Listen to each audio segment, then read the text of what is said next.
YouTube, what's the vibes? It's your man SuavenyV. I'm here back with another video. Um, Today I'm gonna be reacting to Prince Miller. Take that light off that ring. General Prince Miller, he just got out of jail a couple years ago, man. I think he got locked up in '92. I'm born in '92, so that's dope.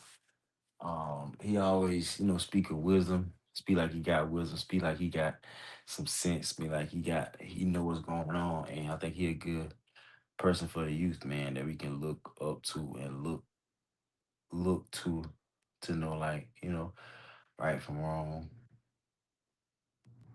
And and just the way, man, I like the way he dressed, I like the way he talk. He's so calm. He remind me of my Uncle Spook. He remind me of my Uncle Spook, that taught me the game, my OG, old school gangster uncle. You know what I'm saying? He remind me of my Uncle Spook. So we'll tune in and check him out. Yesterday I react to his podcast he did with his cousin Supreme Junior son, Supreme Junior, Supreme son. So it always good to hear the man himself, the stories, the legend from Queens, because we always heard about that when we was kids growing up, and now he alive to tell the story. So that's dope. So gonna tune in, check it out. What's up, everybody? I want to welcome you to the special edition of this podcast. Sitting before me is Mr. Shakur Stevens, the main event at the upcoming fight for the Super Lightweight Championship. And it's going to be at Madison Square Garden on January 31st. How you doing, sir? I'm doing good. First, I'm gonna say you ain't gotta call me Mr. Shakur because I'm younger than you. So you my OG, so Shakur. But appreciate that. I'm ready. I'm ready. I've been. I like that out the gate, showing respect. You know what I'm saying? I like him, man. I like respect. I'm a man of respect, and he give respect, and we want to give respect to him, like OG. We want that. You know what I'm saying? You are OG. We appreciate that, but you know what I'm saying? Thank you, but you know what I'm saying? You the OG, man. Appreciate. I don't even know this fighter. I've been hearing about him and stuff, and I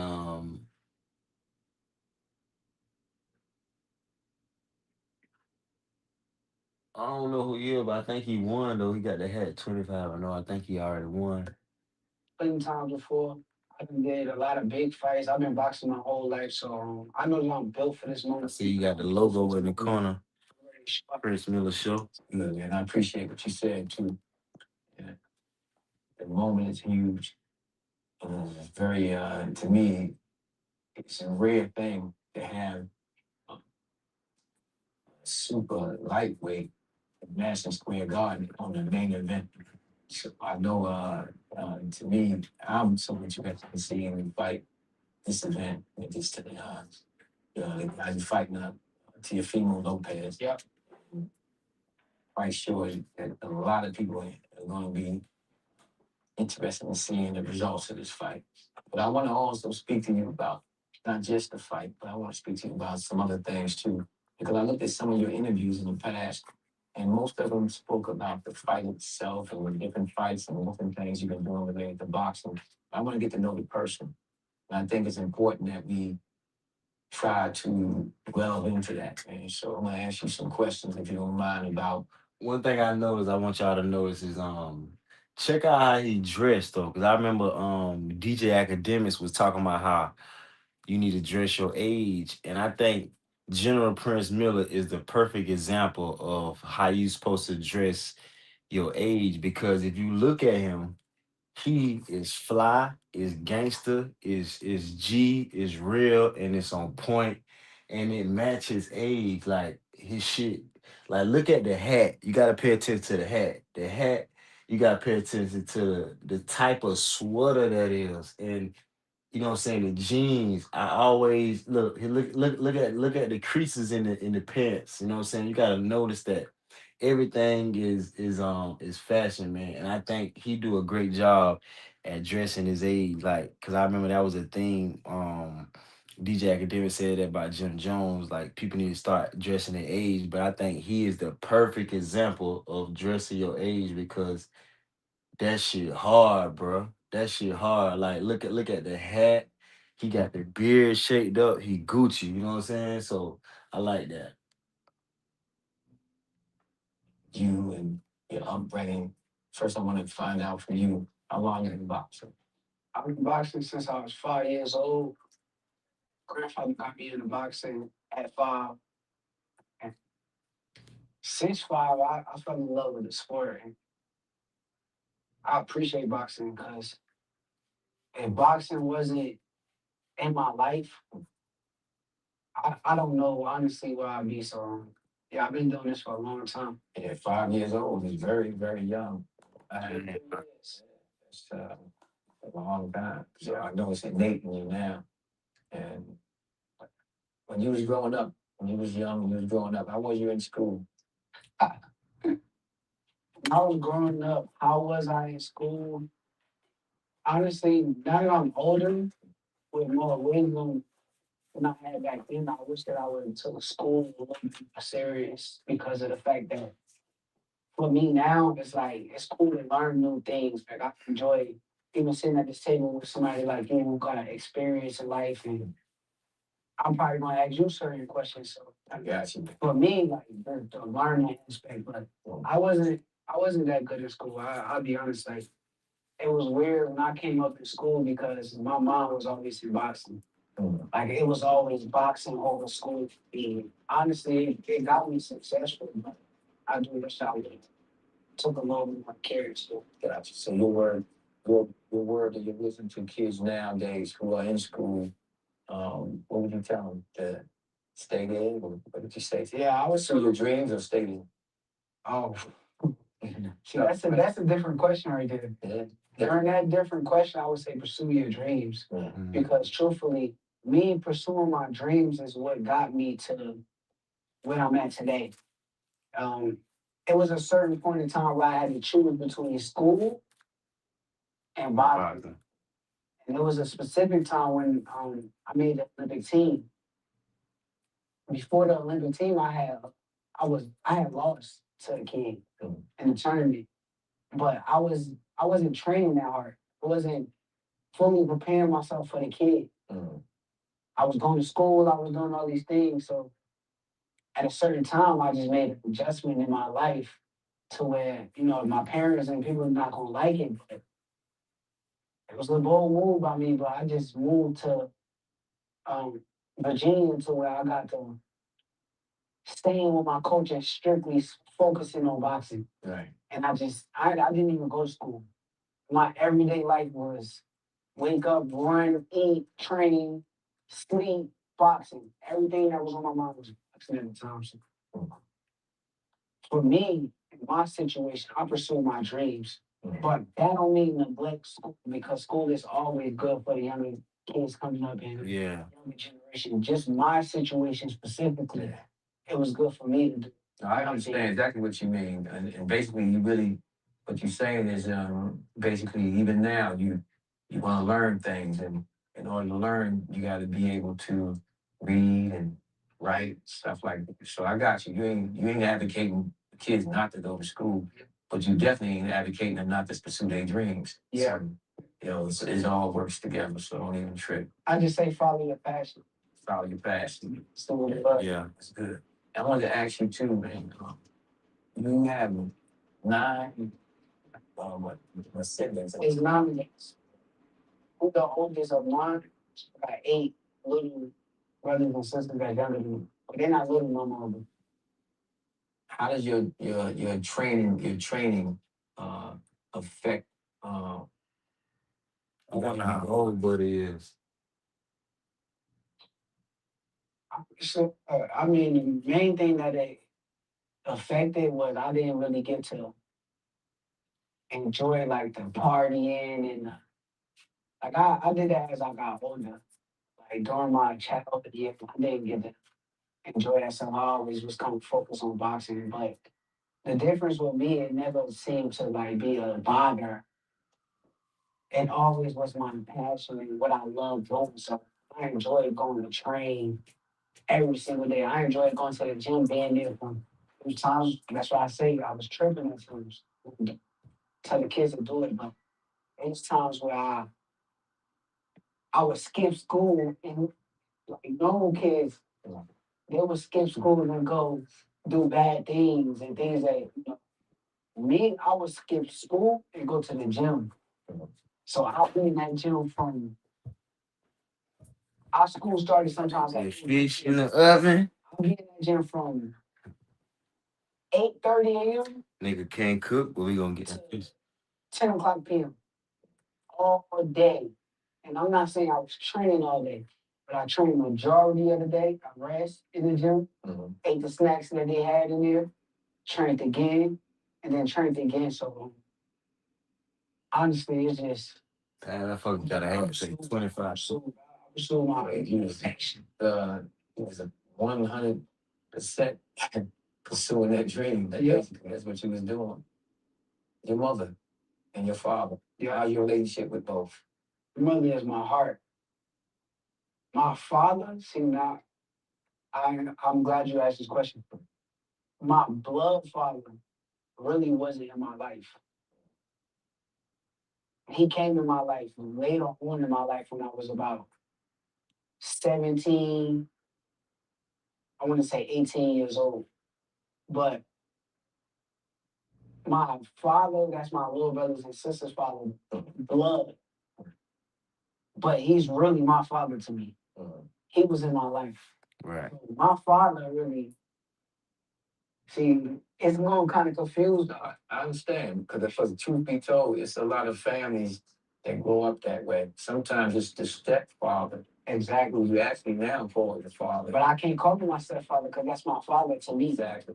I know what you're saying. Truthfully, but he was the one who kind of, he was in the hospital when I was born, dog. So, like, that's my dog. Like, that's my heart. So, Yeah. honestly, yeah, they both still in my life. I appreciate them. I love them to death. And I talk to my mother, I say every day. I try to, sometimes I be locked in and I wish I could talk to her a little bit more. You're going to see this thing. Yeah, no question. What about your grandfather? I had a chance to talk to your grandfather. I went and saw you training the other day. Yep. And you and Keyshawn Davis as well. Yep. Man, and your brother. And I was highly impressed watching both of y'all. But I had a chance to speak to your grandfather and I asked him a few questions. Um, what part did he play in your life, your training, your upbringing, your boxing, everything? Grandfather, he's the reason I'm here. Mhm. He's the reason why I am the fighter that I am today. No question. Because he the one who believed in me the most. Like nobody else when I came up believed in. And there's no disrespect to my other family members. But nobody believed in me like my grandfather. My grandfather believed in this dream from 5 years old, still to this day when he see me, it's like he watching that 5-year-old kid and he's coaching that kid. So He boxing you himself, didn't yeah, he used to fight. Yeah. He used to fight. Fair enough, but street fight all he? day. For sure. But nah, that's my dog. He the reason why this dream happened. It was time where I would like drift off and I'd go play like football, basketball. And I'll tell you a story. I remember when I played in the championship game, in Pop One, I played for the Ivy Hill Cowboys. Everybody know what I'm talking about. I played for the Ivy Hill Cowboys. We went, I want to say 11-0 until the championship game, and we had lost. But we was the best team in Pop One. As we lose the final touchdown, I had made a wrong read, but because I played safety. When the final touchdown happened, the kid scored.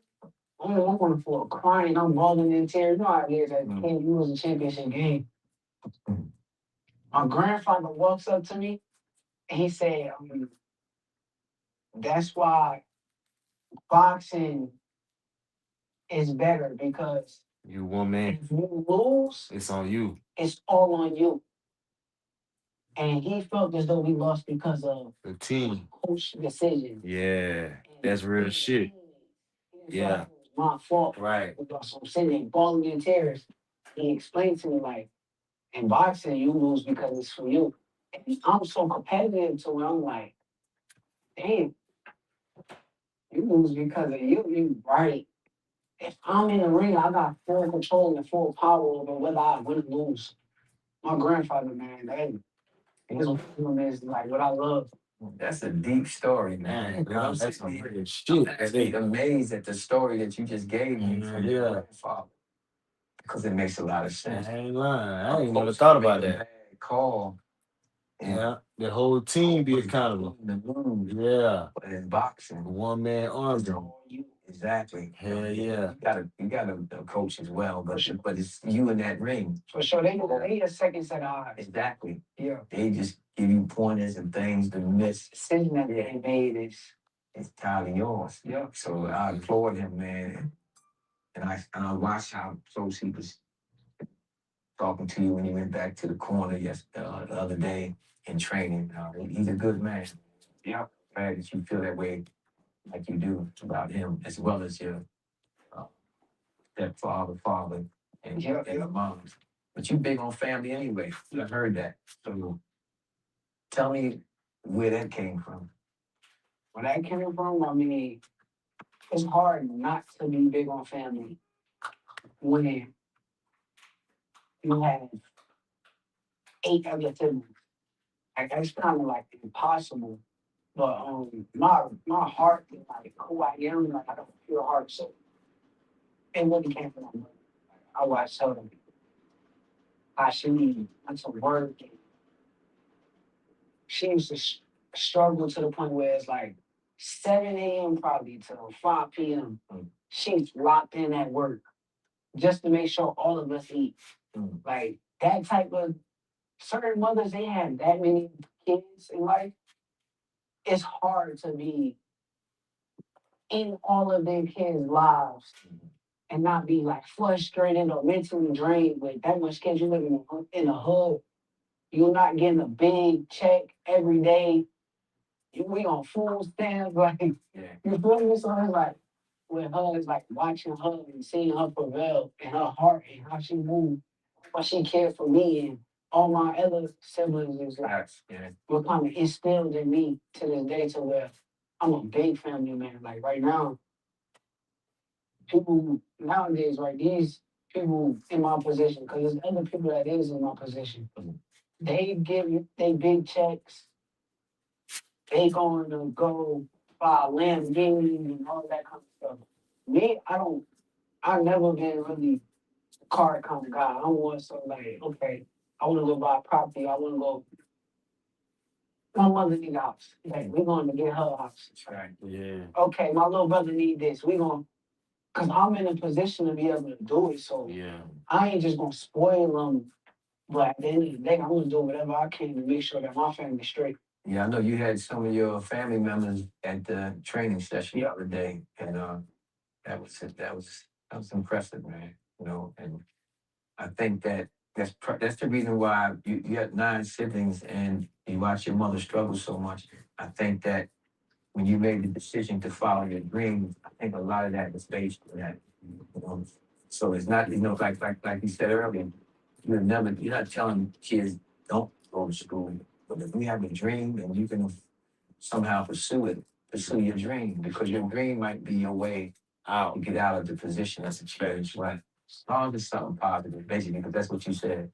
You didn't give a damn about going a different route. You've been trained since 5 years old to be a fighter and to fight for something, you know. Yep.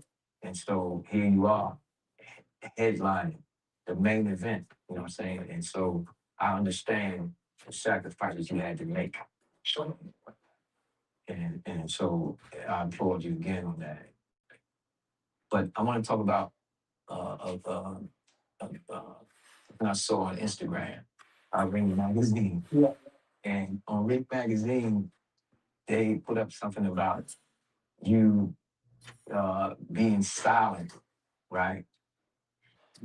And if you see any fighters that were better than you, to say something. Yeah. They showed a bunch of fighters, and they end up showing Keyshawn Davis, who's your brother. Yep. They showed a bunch of fighters, and then exactly, right, and they showed Muhammad Ali, and you didn't say anything. Yep. Stay quiet. Some people had backlash behind that. People, you had got a lot of backlash behind that. Can you explain your feelings and why you stayed quiet and when they showed those fighters, particularly Muhammad Ali? I mean, a lot of small-minded people that don't think big, because in my brain, I think big. I got big dreams, big aspirations. I think I want to be the best. My dream, when it really comes down to it, is to be the best boxer of all time. That's impossible. It's hard to do, but I still want to achieve for that. So people that's not small-minded, they understand me. But at the end of the day, I felt the right to stay fighting because in the prime of my career, I'm 2 weeks out from the biggest fight of my life. 20. I would never say no man is better than me, and I stand by that. If I feel like another man is better than me at the sport that I'm doing every day of my life, I shouldn't be doing it. And that's my mentality. Like, there's no disrespect to the greats. I think Ali paved the way for all of us. For me to be right here in the seat that I'm in, doing what I'm doing, the way he was talking, he paved the way for that person. I respect him. I enjoy watching some of the things that he done in his time. He's a GOAT. He's one of the greatest that ever do it. I love the rope a dope. I love the Thurman Manila. I didn't mean no disrespect to Muhammad Ali. I didn't mean no disrespect to my big brother Terrence Crawford, who helped me out from the jit. I would never disrespect him a day in life. If you ask me if I believe in any fighter on the planet of Earth is better than me, No. I'm gonna tell you no a million times, and I don't care who you name. It ain't to slight nobody, just that you believe in yourself, and that's where your mindset is at. And that's what it is. So, you know, tell me something. How does your belief system affect your training and your fighting? Because what you're speaking about now is because of the fact that when you fighting that way too. It's the man in front of you ain't better than you. I mean, that's when I'm at my best. That's when you're gonna get the best version of me. The guy who manifests what he do before he do it. The guy who put out the plan and then go execute that plan. Right now in this hat, they say 25 and 0. I'm 24 and 0. But somebody gave me this hat as a gift.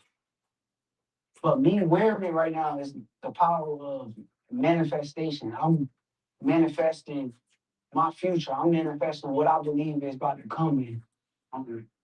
My belief system is everything. And honestly, I feel like God put me here in this situation for this reason. Like God made all these things happen for this reason. And Facts. come January 31st, I'm ready to show up. And what do you want people to know about you, to think about you? Right now, sitting here. Come up. I want to show, and this for the kids that's coming up. I want to show that you should never stop dreaming. Amen. That's my main thing. Like, never stop dreaming. Always have ambition. Always want to get to the next level of life. 'Cause life is always about evolving through life. So I want the kids and everybody to see, like, that's why even the kids in North New Jersey,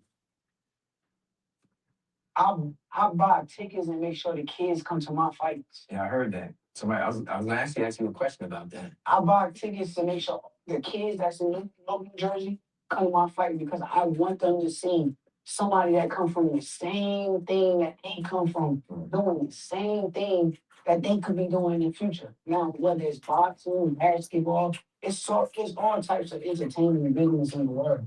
But I want them kids to see how great that they really can become, man. I'm striving for it. I'm not there yet. I'm not saying that I'm did it already, but I'm striving for it, and I want them to see my process too. For me, it's just like just letting people know that I'm just like them, like especially the kids that come from where I'm come from, and the people that come from where I'm come from. I want them to know that I'm just like them. Like I done came from same projects that everybody else came from, and I'm still pushing. I'm gonna keep pushing. I'm not gonna stop. 'Cause my dream is going to be reaching. I'm gonna get it. And I saw you training the other day. It crossed my mind when I was watching you. For some reason, chess popped in my mind. So I'm watching you. I'm saying, damn, he's elegant. He's a tactician. He's the way he fights, the way he trains, whatnot. He got beautiful hands. And so I told him, I said, it was like watching him yesterday. When you be in the ring and you be fighting your opponent, what be going through your mind? Because I was watching you train, and I'm saying, I kept asking myself, but when I play chess, I'm a chess player. I've been playing since I was 8 years old. And when I play chess, I'll make moves and I'll look at the person I'm playing while he's making his move. I make mine kind of fast because I've been playing chess so long. And so I'll wait and I'll watch the person and I'll study the moves that he's trying to make and try to see 8 moves ahead. That's the point. The move that's like, hey, what be in your mind? It's crazy that you're saying this, right? 'Cause I've never really been a chess player, but I just started studying it because I started reading a book that was talking about chess. And that was the main thing that they were saying. The best chess players stay 6 moves ahead. So, um, honestly, my boxing has always been kind of chess. It always been, I want to take what you do best and take it away from you. And I think that's my main thing. Even with this fight, I don't watch this guy. I don't. I just recently, in the last like 2 years, really started watching tape because now I know to play chess a certain way. So, yeah, my main thing, I want to make sure that the guy in front of me, I want to take away his best attribute. What you do best, you won't do best when you going against me. And that's my main. Yeah, Lopez is a what? He's not a southpaw, is he? Nah, he's orthodox. But yeah, he can use both hands, right? Yeah. Do you think that's going to affect you at all? I think he's the truth. I done been around this dude since we was kids. Like, he the truth. Like, he been winning tournaments. As he done did a lot of the same things that I did. I just did it at a higher level to me because I went farther than him in the in the in the amateurs. And still to this day, I'm still undefeated. But he the truth. He the truth. I don't take nothing away from this guy. I think that I know what I'm doing. I know what I'm getting in the ring with. He won't come out victorious versus me. That's something that won't happen. Like, I put in a lot of work, and my work gonna show up. So Yeah, I forgot exactly what he said, but I seen something where he said that this is a big test. we talked about this. Oh, you spoke to him? Yeah, we talked about this before it even happened. Yeah. Oh, that did? Yeah, it was more so us two coming together and making sure like we both want the top spot. Yeah. What he dreaming of is the same thing I'm dreaming of. When we reached out to each other, it was mutual respect as it was like the best versus best. He even said something slick on the phone to me like, you know I'm gonna beat you. And he said that, I'm like, Oh, for this fight here? for this fight, yeah. He said that, I said, I promise you not gonna beat me. I promise you're not gonna beat me. Okay, we'll see. I said, I think we're gonna see. Yeah. But it was more so mutual respect on both ends of us both knowing like it's the best versus the best and the day was gonna come sooner or later. That's right. Yeah. That's what happens when the best versus the best. Both of y'all undefeated. Well, I don't just know your defense. I think I got the yo, it's crazy. Oh my God. I don't be wanting to say like because people want to take what I say as arrogance, but I'm gonna just say forget the people. I don't care. How cold is my defense? My defense to me, for me, I think I got the best defense of all time. My intuition and the way that I know how to get out of range and inside of range and can stand there and make guys miss. I think to me, I'm one of the best defensive fighters that I have ever seen. You know, for a person who had put his dreams before for school, your IQ for boxing stole, intense so deep. The way you move around the ring, the way you throw your punches, the way you avoid punches. And I'm trying to understand, does it come from studying boxing or does it just come from the fact that you've been boxing since you was 5 years old? Nah, it's a lot of people who've been boxing for that long and like they don't get it. They don't get it. Yeah, bro. Where it really come from, yeah, like parts of it comes from studying. I study fighters. I done sat down and watched tape for hours and hours, and honestly, that's probably one of the major things that helped me throughout my career. But uh, most of it really come from my grandfather. My grandfather told me at an early age that the art of boxing is hit and don't get hit. Yeah. And it seems so simple when you think about it, but a lot of fighters nowadays don't know how to do it the right way. And that's why years later and years down the line, when they get to being 40, 50 years old, they're talking with slurred speech. And me seeing that and understanding, like, okay, that came from taking the accumulation of punches to the brain over and over, Damn. makes me know, okay, we got to make sure on fight night and even in the gym, my defense is always going to be sharp and on point because years later, I got a daughter I got to talk to on a daily basis, guys. I got to be in her life. I ain't trying to be mumbling and humming to my daughter now. I'm good. So, Do you try to break down your fighters before the fight? I think a lot of fighters already broken down before the fight because of my reputation. Yeah. So my reputation already is like it's so high when they get in the ring. They seeing what they already heard and they're like, oh, it's too late.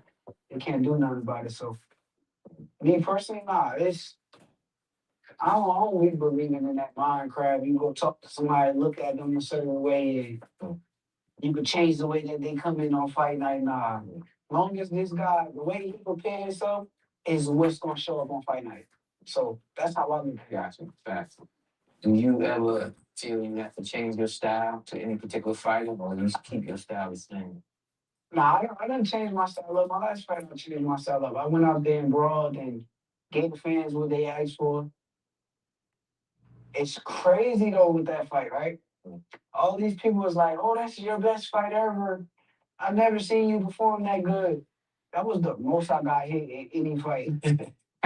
It's like so much backwards to like the people brains. Like, Yeah, but that's what they want to see. They want to see, want to see. They want to see you get hit. well, my thing is now is like I hope they had their fun Yeah. with that because Yeah. I don't plan on taking punishment. That ain't really Yeah. what's in my future. I identify what you're saying too. It's just like football players. Football players, they play football. Remember back in the day before they had all these special rules about hitting people a certain way, and they was all having getting brain injuries later on after they retired from them hits, dangerous hits and stuff like that. But it is what it is. That's a sport. Still in life, and at the end of the day, with me, is how you say it. You play chess. Chess is 6 moves ahead. So for me, my future is down the line. When I'm 50, 60 years old, I'm still able to have conversation and still able to pursue my own dreams. And I'm still hungry. So I want to have that. Like, I still want to have that. And I'm not going to have that by just getting beat all on every night. Nah, I'm good. And you want to have a decent living. Yeah. You prepared to give the people what they want to see. For sure. But not at the cost that, that you lose your sensibilities. Good. But the people got to really pay attention. That's what they really need to do and understand real skill. Because I don't move around the ring how they say. They think that I'm moving all around. I be standing right there in front of guys and making minutes. I don't gotta move. My defense is so good so I can stand there in front of you. You still can't hit me. I need to filter out. I need to filter out the confidence in that. I think he's in from that Jersey. boxing. Like, cause there's a lot of stuff coming your way, and it might be nonsense. How do you just, what do you do? It's the same thing I've been doing for my whole life. I've been following my passion. So think about nonsense like this, right? when you got tunnel vision, anything outside the tunnel is going to Right. slow you down. Right. That's a good example. My vision is like boxing, boxing, boxing, boxing, boxing, boxing, boxing, boxing, boxing, boxing, boxing.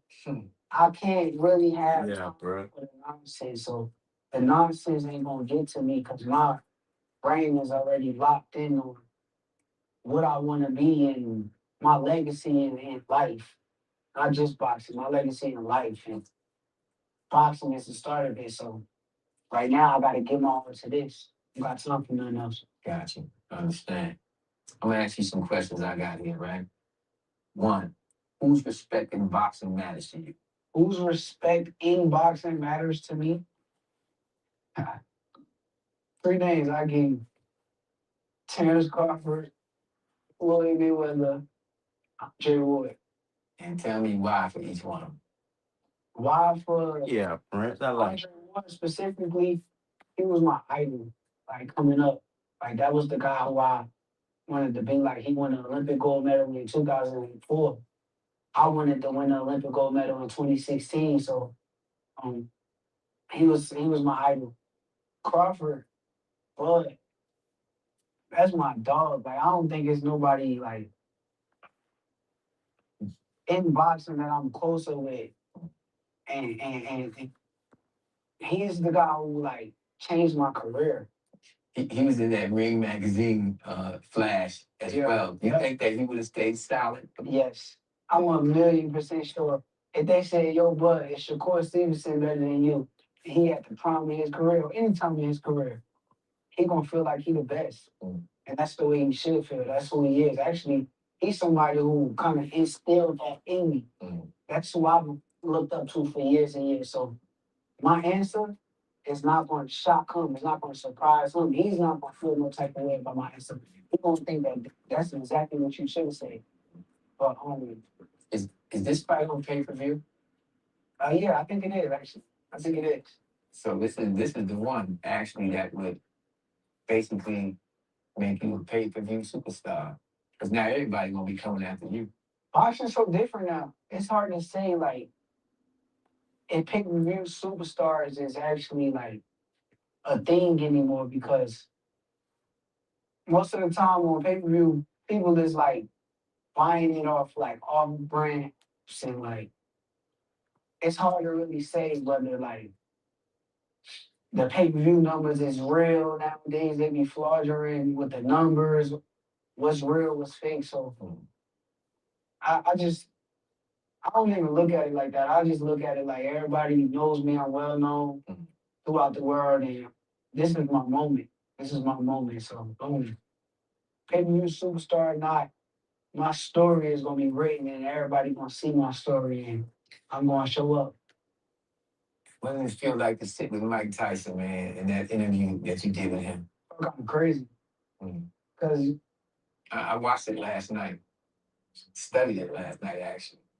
it felt kind of crazy because like my whole life, people don't know that I was born on the day that he beat Holyfield ear. Like I was born that exact day. So like my whole life I kind of studied it just because of the fact that I was born that day. So I'm like, okay, I was meant to be. Did Mike would tell you what was going through his mind when you ever asked him what was going on? He didn't mention that, but You know what's crazy though? When I seen him in Times Square, like the vibe and the energy with me and Mike was different. Like I kind of enjoyed being around. Like it felt kind of weird. Like it was like,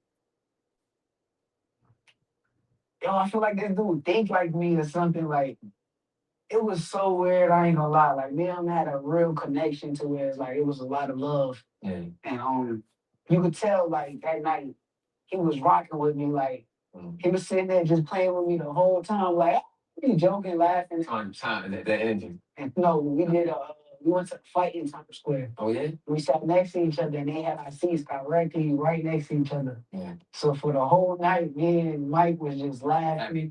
Man, we had a good time that night. I thought you imagine him getting place. I want you to tell me some things that you learned from him.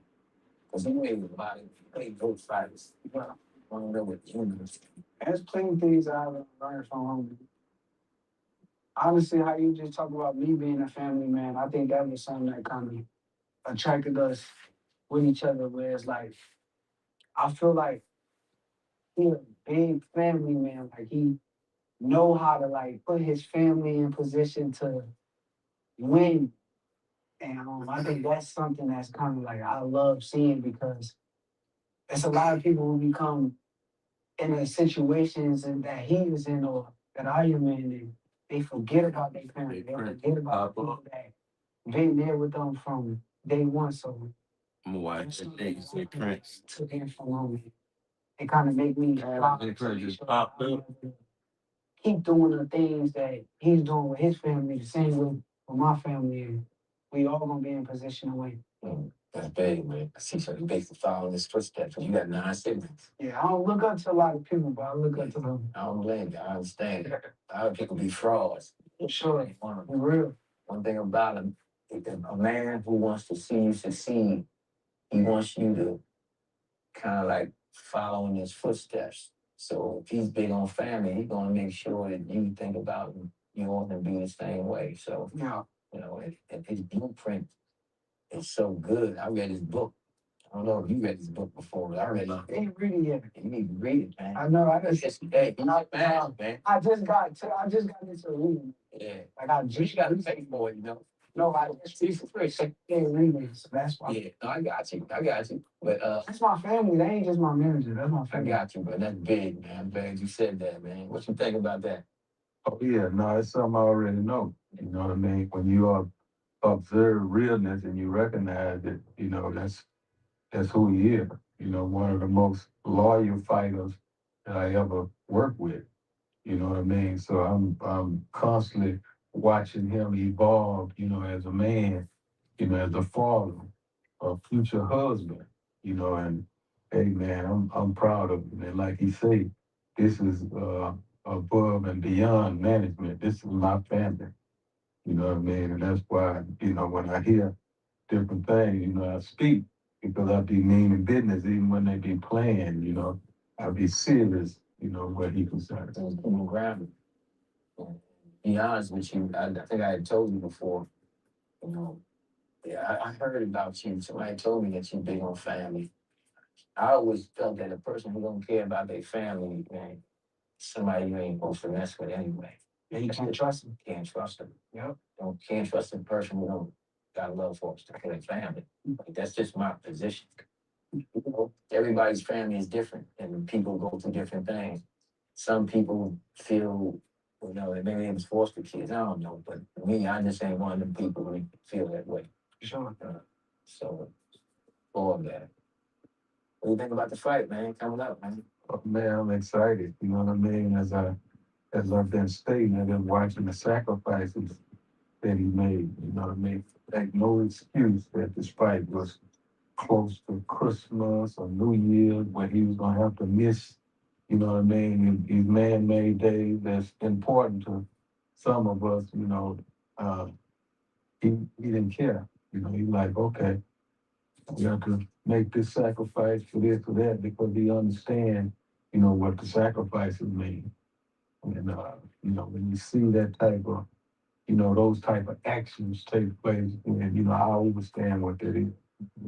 I really do because that's how I made it to the position I'm in by making the proper sacrifices. Right.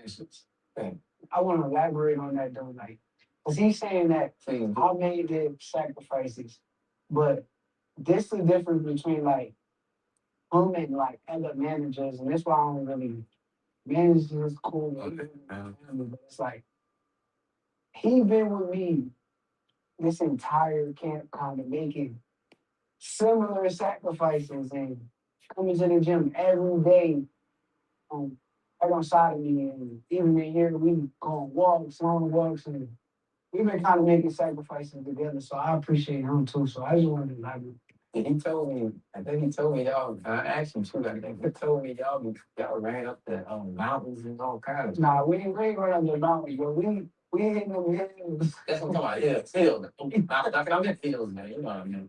Yeah. Yeah, but I ain't run. You know, that was something I used to do back in the gap. You know what I mean? But we often here, you know what I mean? We do. Hey, well, guess what?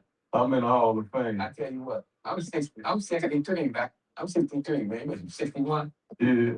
Damn. I come down here next time. You run up them hills, I want to run with you, man. Try that. You gotta come out there, man. So, Get tip top steak. There's a lot of people that I've seen this camp that can't keep up. Yeah. I'm gonna tell you the truth. Ain't a joke. People come out there, they come one time and you don't see them no more. Yeah. For sure. How's the training though, man? You love it too. Nah, I love it. I I've love been it. watching you, man. Since I've been in here with you, man, you be shadow boxing 24/7. Yeah. That's always on my mind. It's always on my mind. I'm hungry, so be ready. Hey man, you made some hell of a fighters, man. And this is big because you got a main event, and then you also have your brother Keyshawn Davis fighting on Yes, sir. the undercard, right? And he fights just before you or what? Yeah, right before me. Yep. Wow, double impact. He gonna start the show and he close it. That's what he said too. Spoke to him. Action-packed night, man. Yeah. It's gonna be a beautiful thing. Man. What do you think about the fighters who are trying to retire with those records where they get a certain level and they don't want to take no losses, so they retire, not knowing if they're gonna take a loss or not, and people criticize that. What's your position on it? I ain't seen no fighter retire that was scared to lose. Like I've never seen it. Fighters that I've seen retire, they done it all. And I've been through years and years, and if they still undefeated, they done had a lot of hardship and went through a lot of battles to where they they prevailed. Yeah. That's how I look at it. I ain't never seen no fighters really retire and they were scared to lose.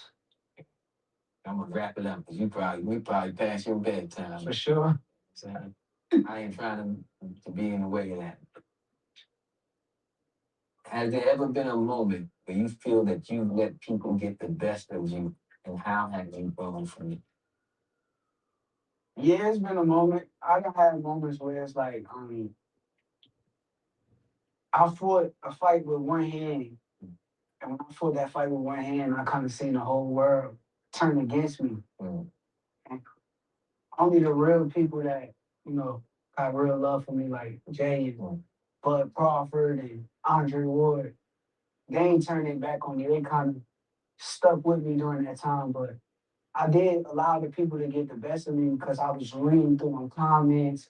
I'm arguing back and forth.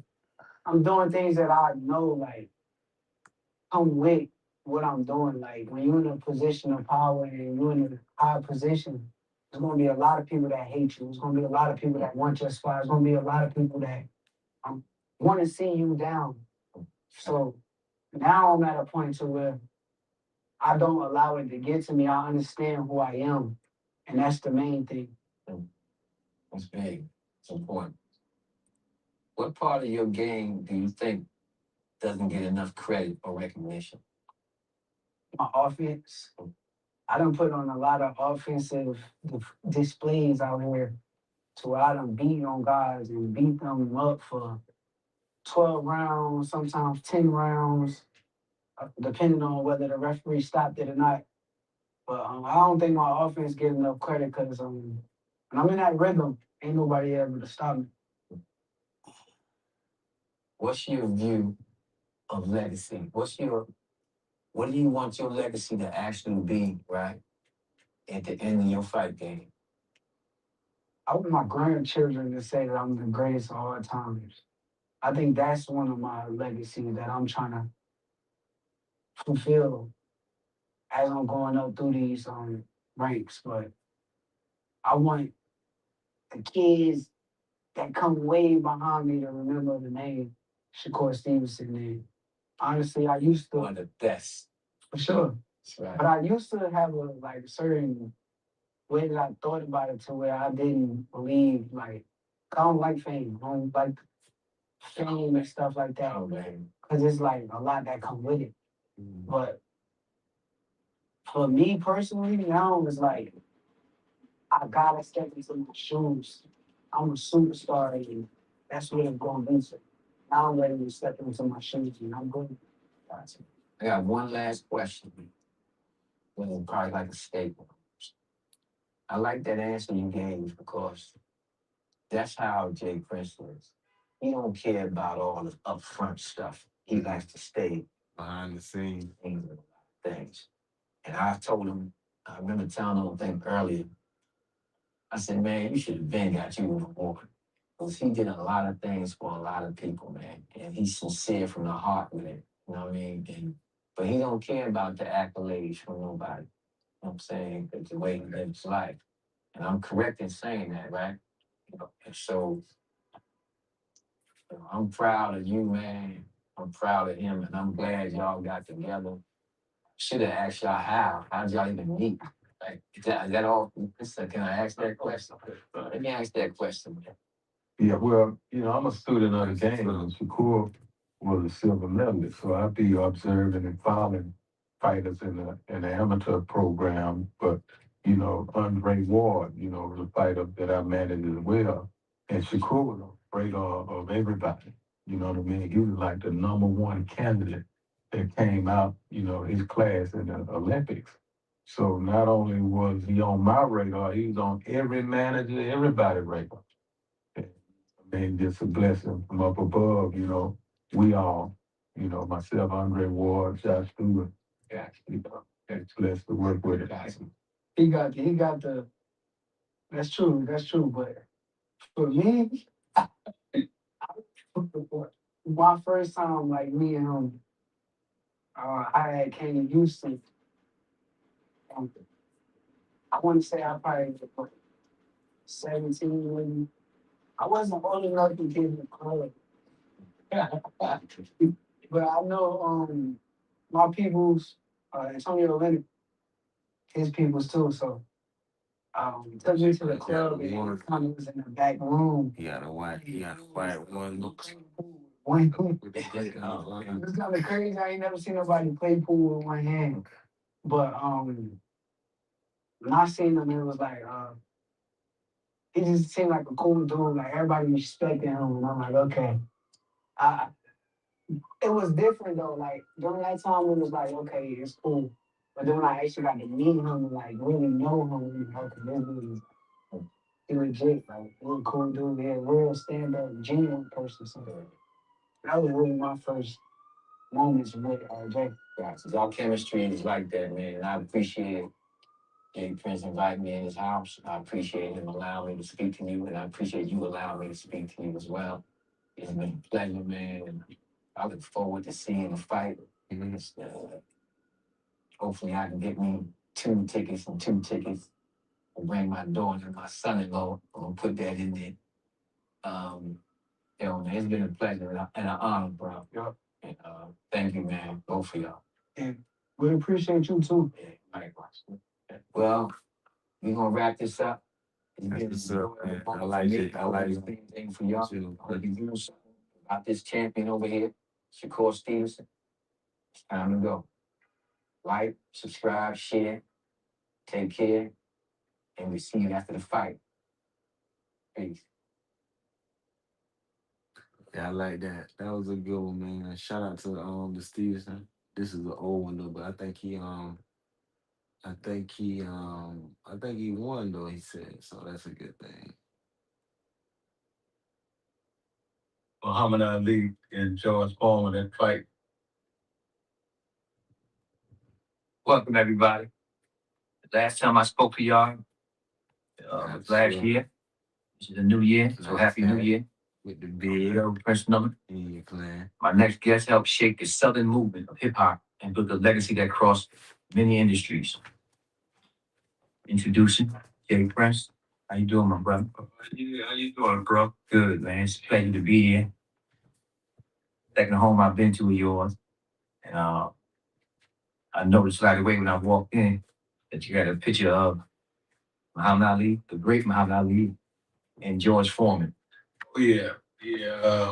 We all know the history of Muhammad Ali and George Foreman. That fight, Thriller in Manila was one of them ones to remember. But I appreciate you coming, man, and it's an honor and a privilege to have you. Thanks to all mine. And I want to ask you something right away. Out of all the sports, which one do you like the most? Well, boxing is my favorite sport in the whole wide world. You know what I mean? I don't even think it's no other sport close to boxing when it comes to being my favorite.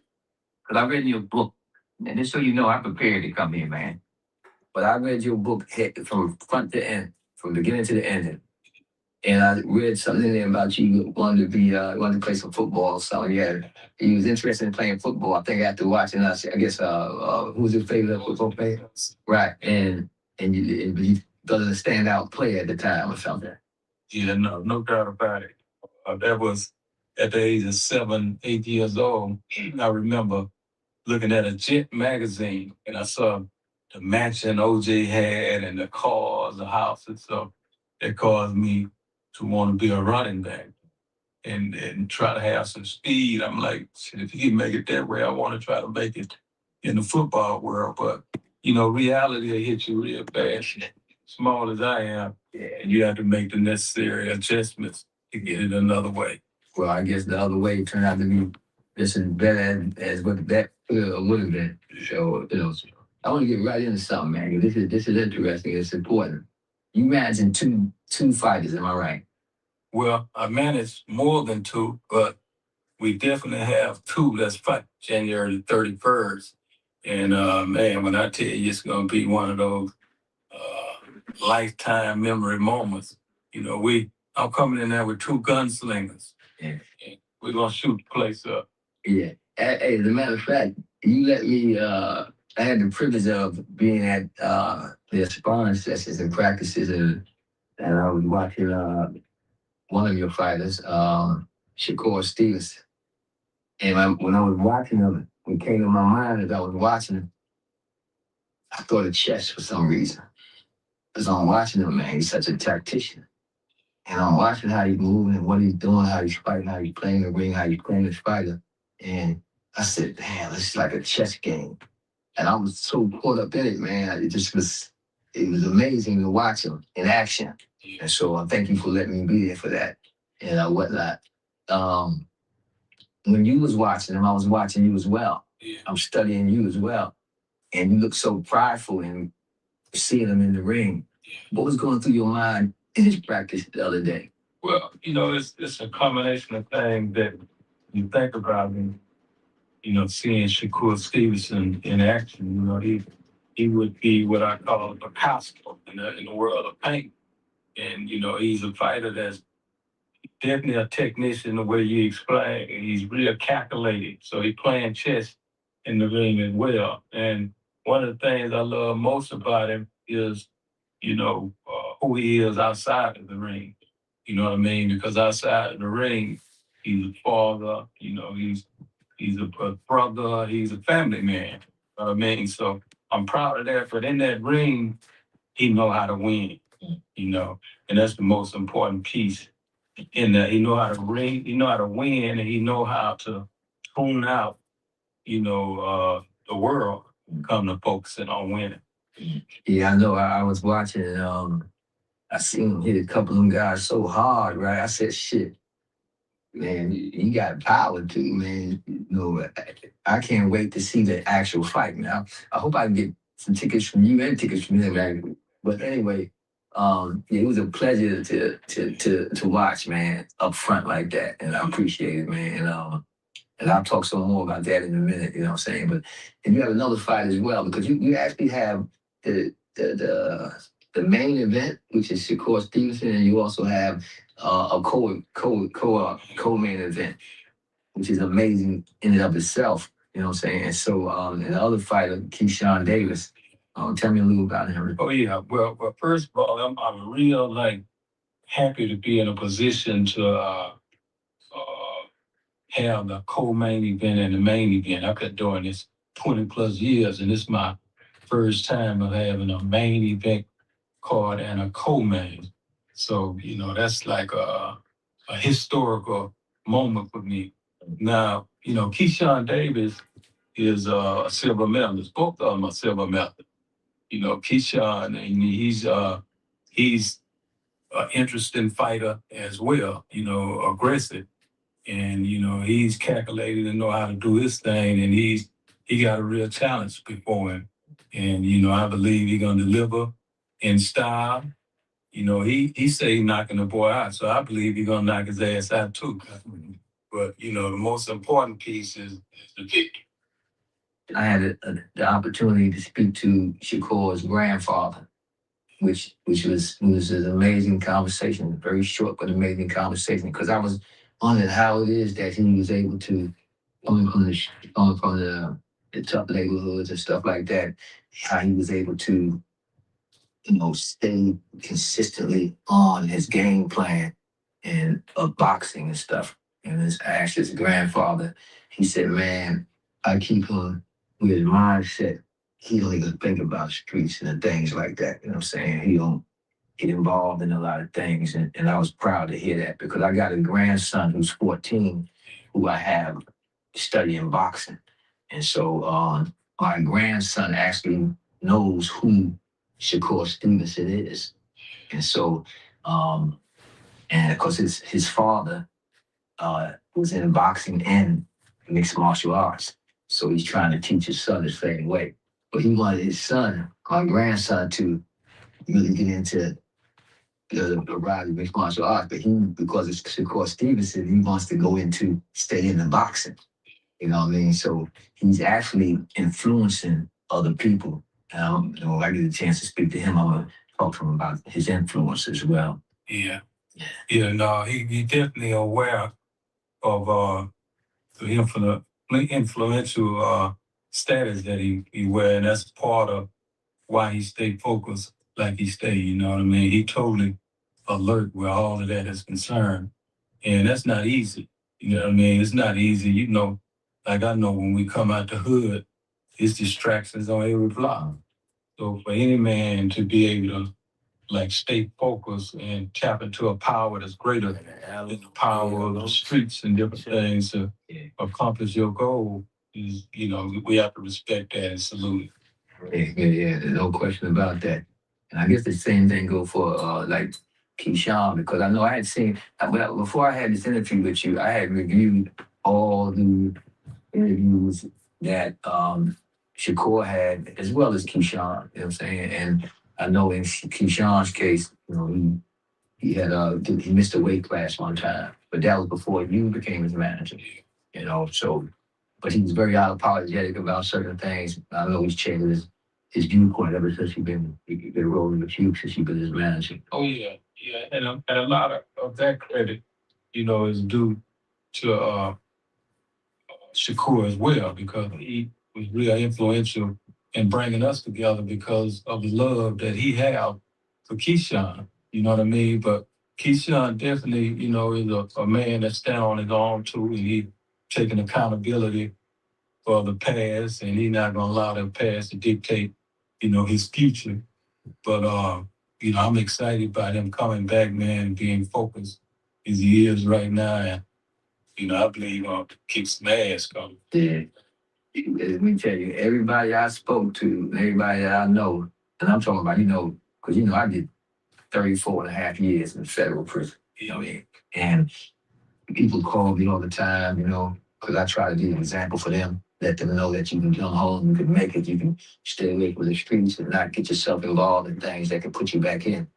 And they all be calling me, man, and I was telling them about interviews coming up and stuff like that.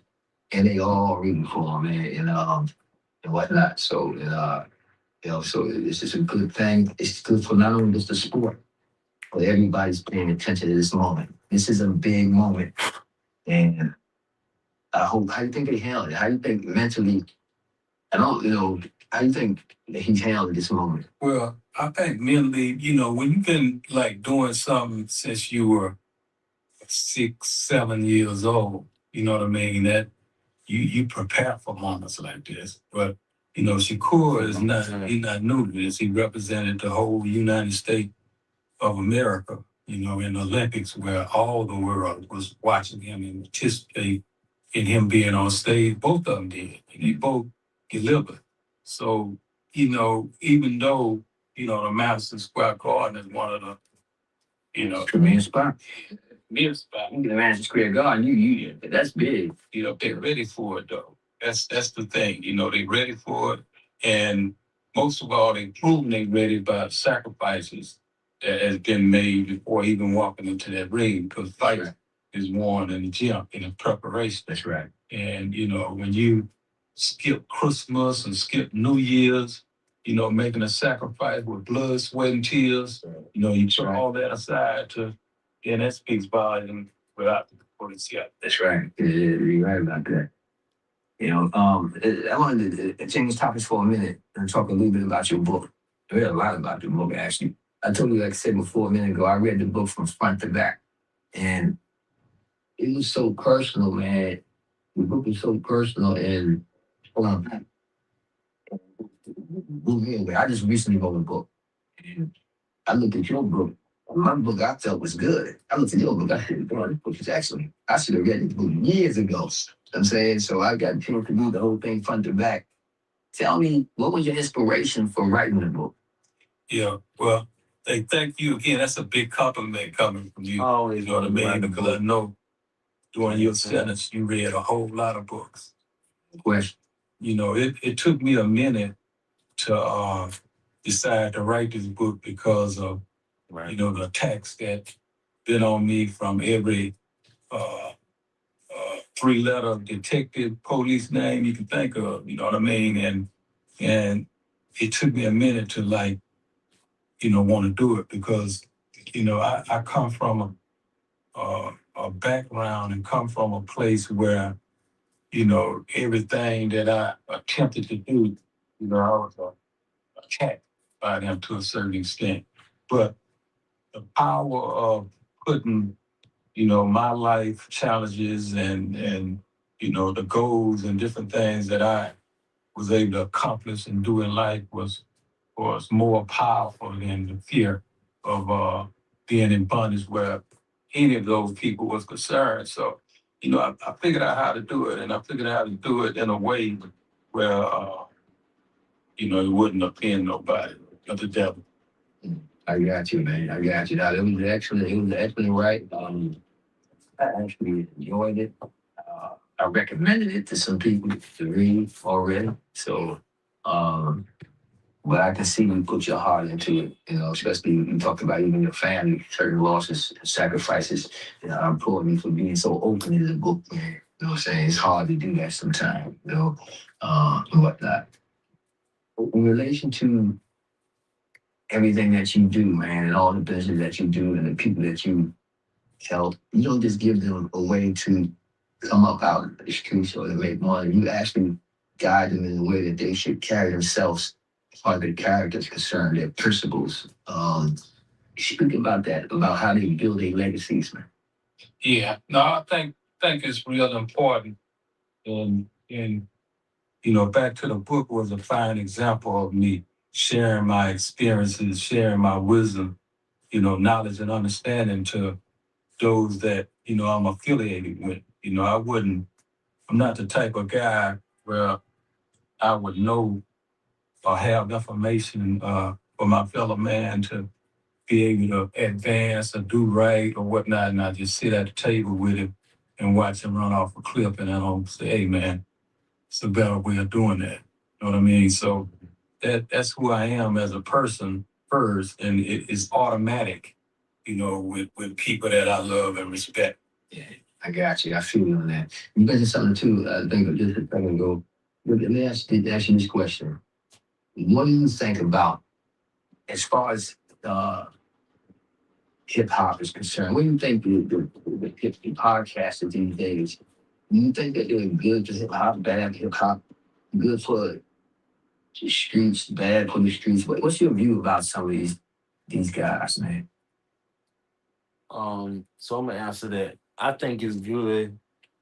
The podcast is good for hip hop because it's good for the people that's trying to come up to learn how to come up and what's your story on how you first began because we as the fans and we as the people that trying to come up can get some ideas and bounce off that to come up and use it as a stepping stone.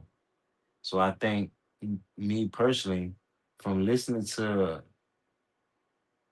the people that made it, listen to how they first started, and listen to especially at what age they was doing what, it really helps us to begin and to start.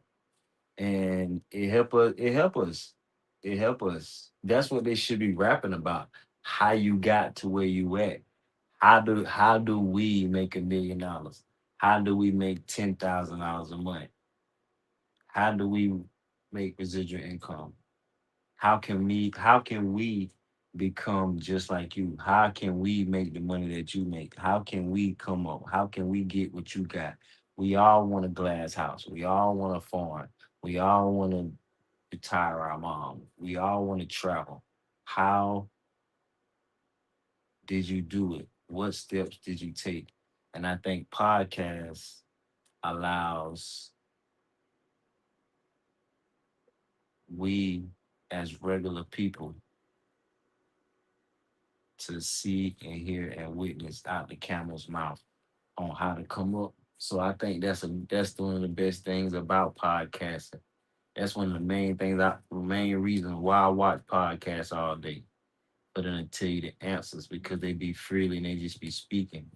You know what I'm saying? So So the message that they send. Yeah, that's like a bittersweet situation for me because I have like I've been attacked with the lies and the different things where a lot of podcasters are concerned, and I believe if podcasters that's blatantly lying on people the way they're doing, if they keep campaigning, they're gonna get elected somewhere down the line, and it's not gonna be an election that they're gonna be able to smile about.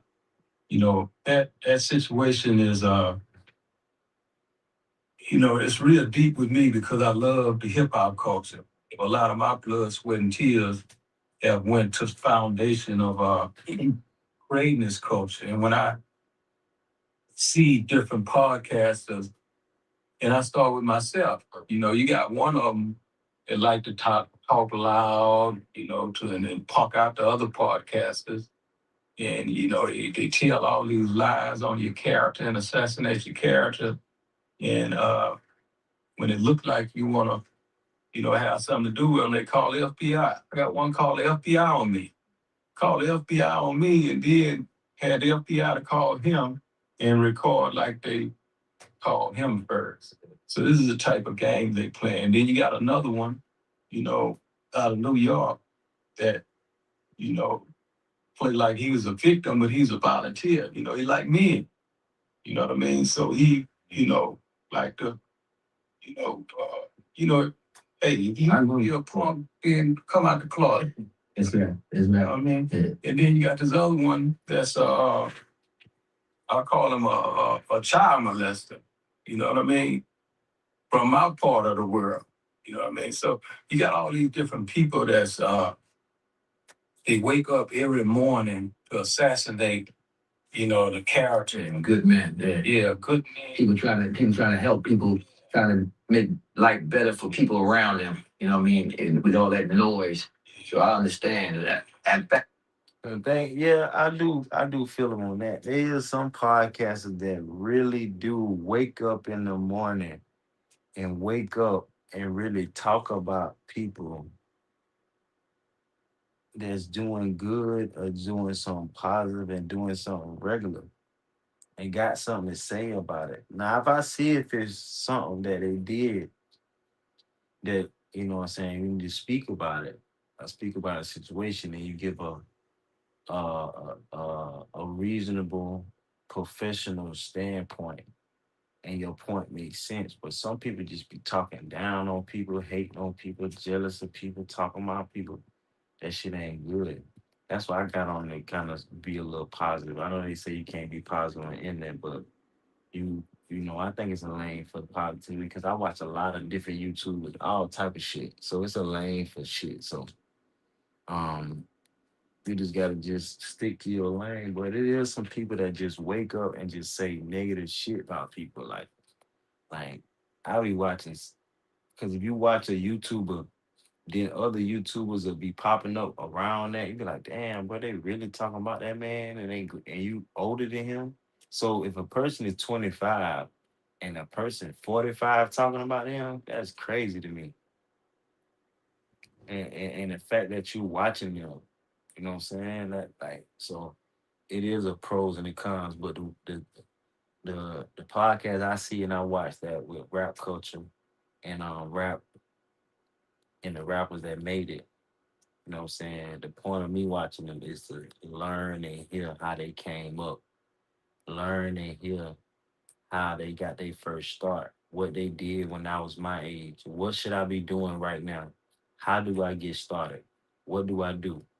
So you want to learn the answers and then kind of give the game a little bit. You just got to listen and just keep trying and keep trying and fail forward. I feel like I believe that far as the negativity and the people that talking about people, I don't pay much attention, but I have seen and I heard about that. I'm gonna do a podcast on that soon about just individuals, and I'm call some of them dudes out. I was trying to think more positive. Yeah, I got absolutely.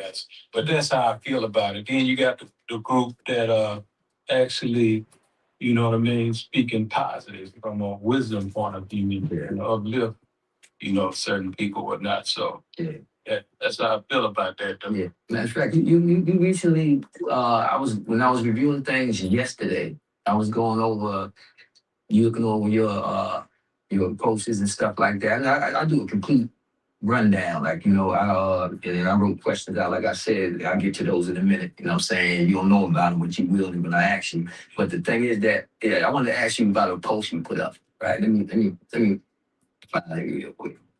Yeah. You recently posted a clip, right, of Jay-Z talking about Scarface the other day. About a couple of days, about 4 days ago, right? I saw that yesterday, and I was in a hotel room. And I want to ask you a question. How do you feel about Hov as a person and as an artist?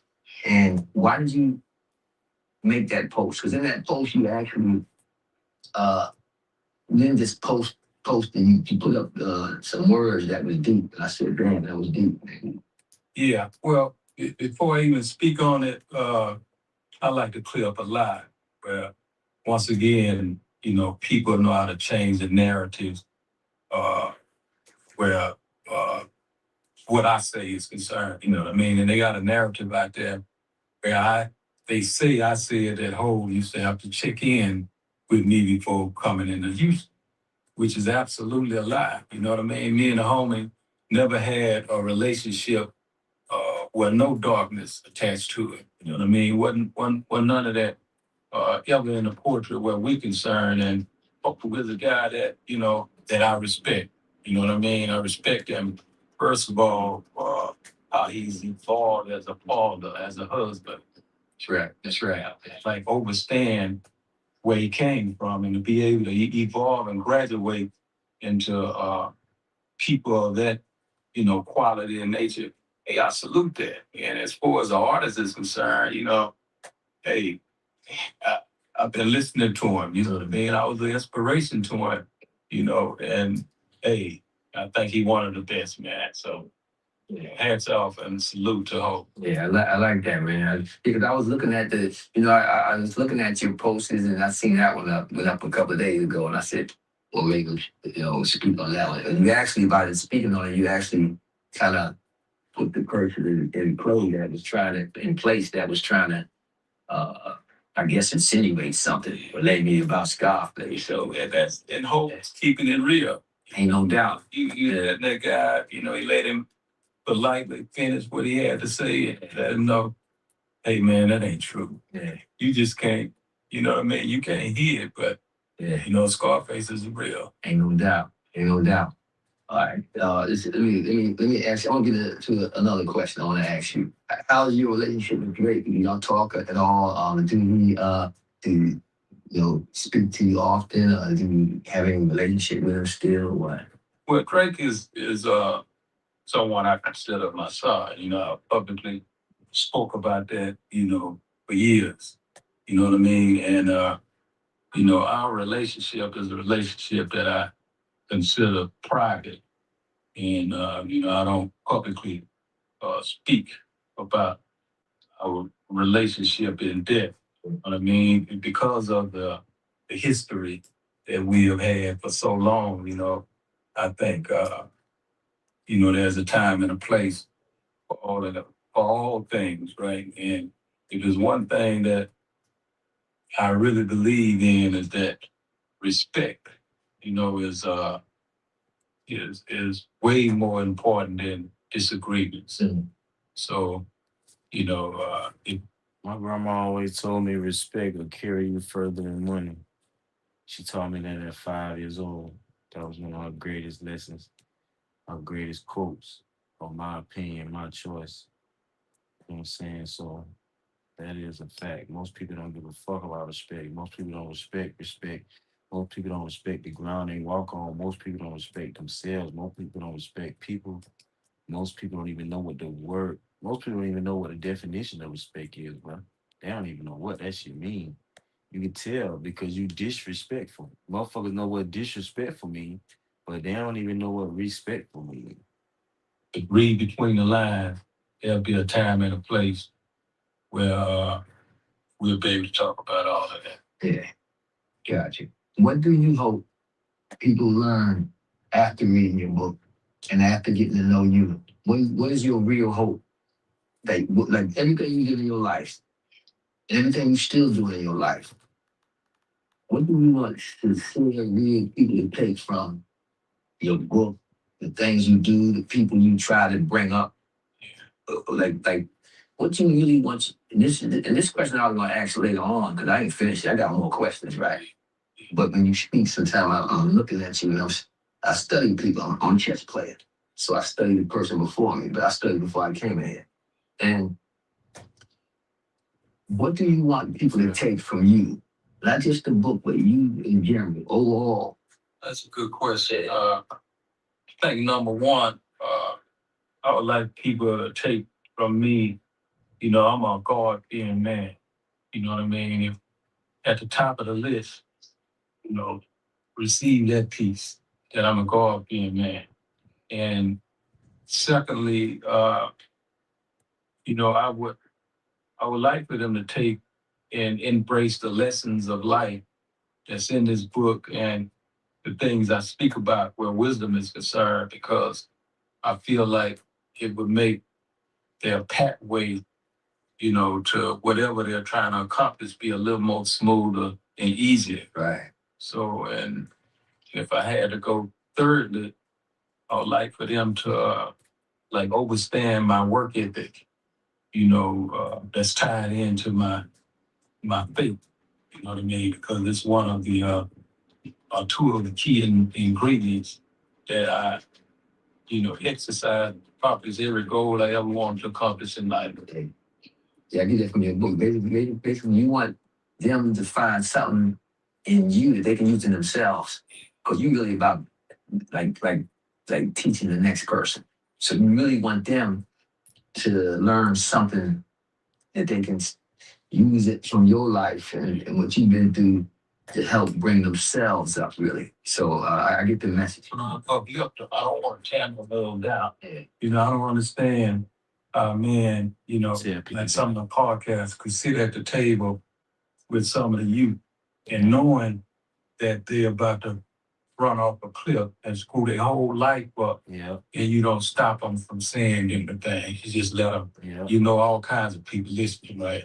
But you put gas on the fire to motivate them to continue to go the wrong direction. You right. I'm not that kind of person. My life, and I wake up to inspire, to uplift, to motivate, to be better and do better. Gotcha. Let me follow that question up. The last one I made with another question.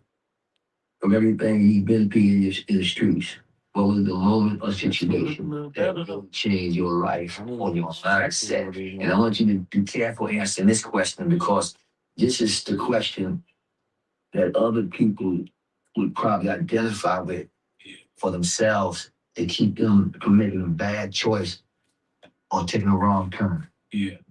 I got a combination of answers where that's concerned. And one of them would be, I tapped into a power greater than the power where streets was concerned, and that was my family. You know what I mean? At a certain age, at a young age, I realized that, I wanted to be about the movement over the moment. In other words, I didn't want to take risks and do things of leaving my kids. You know what I mean? I'm like, I have to be here for them. I can't like fathom the thought of a guy playing with my daughter while I'm away, or I can't fathom the thought of somebody, abusing my son. So that was one of the methods and one of the powers that I tapped into, and also what really awakened me, the sleeping giant that's in me was the universal laws of God. You know what I mean? To really tap into the truth where the universal laws of God is concerned, and you begin to like overstand that there's certain things you can't do and get away with them. You know what I mean? I really believe in that reaping what you sow. You know what I mean? So I never, I never, even in my darkest hours, I never want to be career criminal.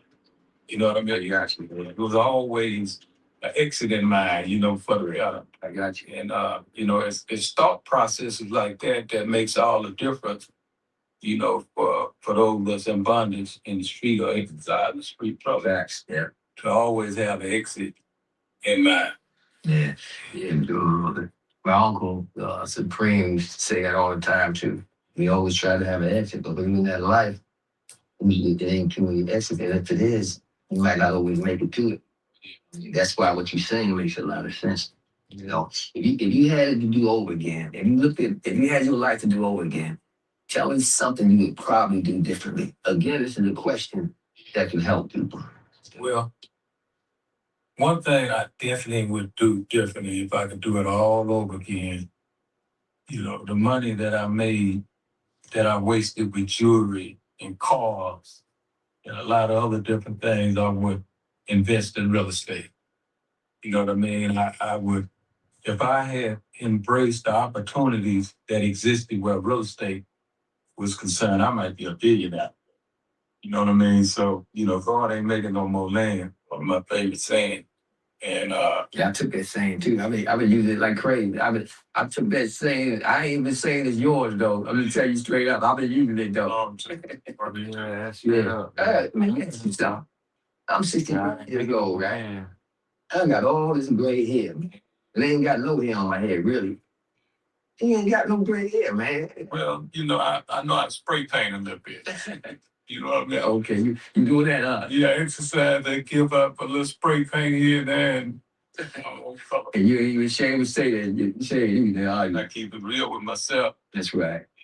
When you think about legacy, what does the word mean to you? Damn, he's 60 something. What is that word when you think about Prince. not just your legacy? That's crazy. That's why age don't mean shit. That nigga say he's sick. If they 60 something, they like my age. I'm 30 something, nigga. Man, I'm telling you, bro.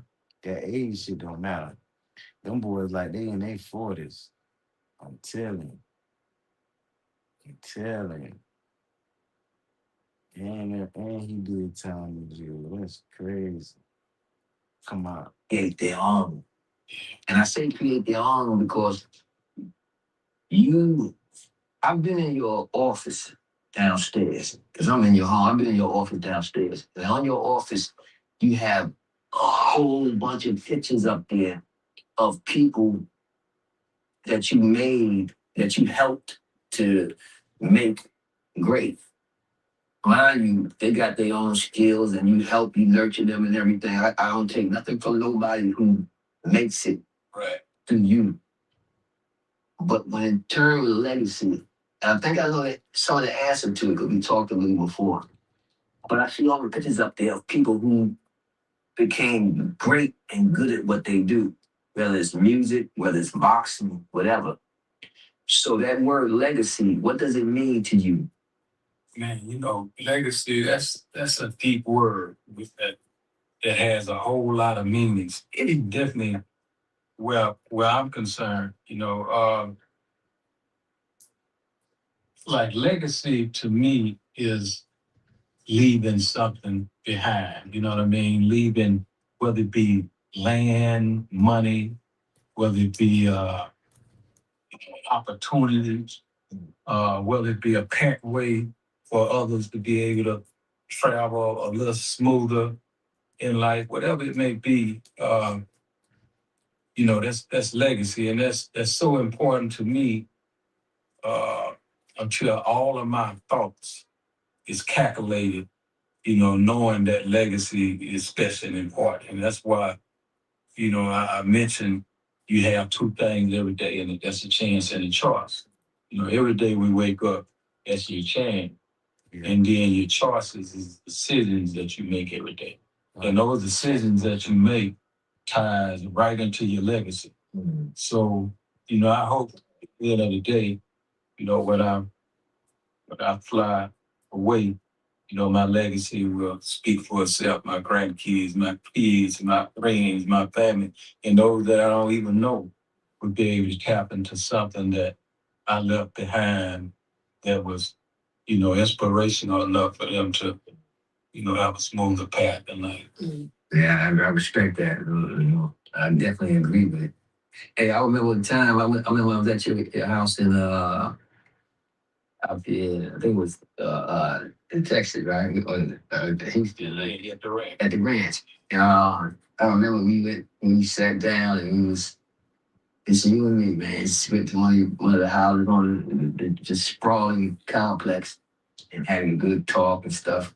And I said, man, oh my, how many kids got, man? How many children you got, man? Eight. 8 children. I said, I mean, they were there, but I said, you got houses on this land. And I said, man, the kids live with you or what, man? And where they at, man? You know what I'm saying? And whatnot. And what was your answer again? You told me something. I know the answer, but I hear you say. I'm trying to remember, that might be too many days Yeah. ago, but they probably was like a lot of my children don't embrace the ranch style like that. Yeah, that's what you told me too. It's just solitude where it's just you. And you wrote something in your book about Quiet.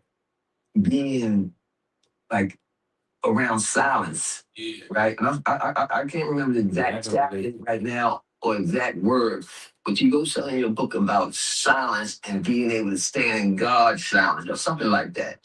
And I identified with it because being in prison for 34 years, 34 and a half years, right? Around noise all day. And I was out there, it was when me and you was alone, it was so quiet. You drove me around the ranch, and it was pitch black dark. You know what I mean? You couldn't hear nothing. And I said, man, I actually don't want to really live next door to nobody, which is what you had there.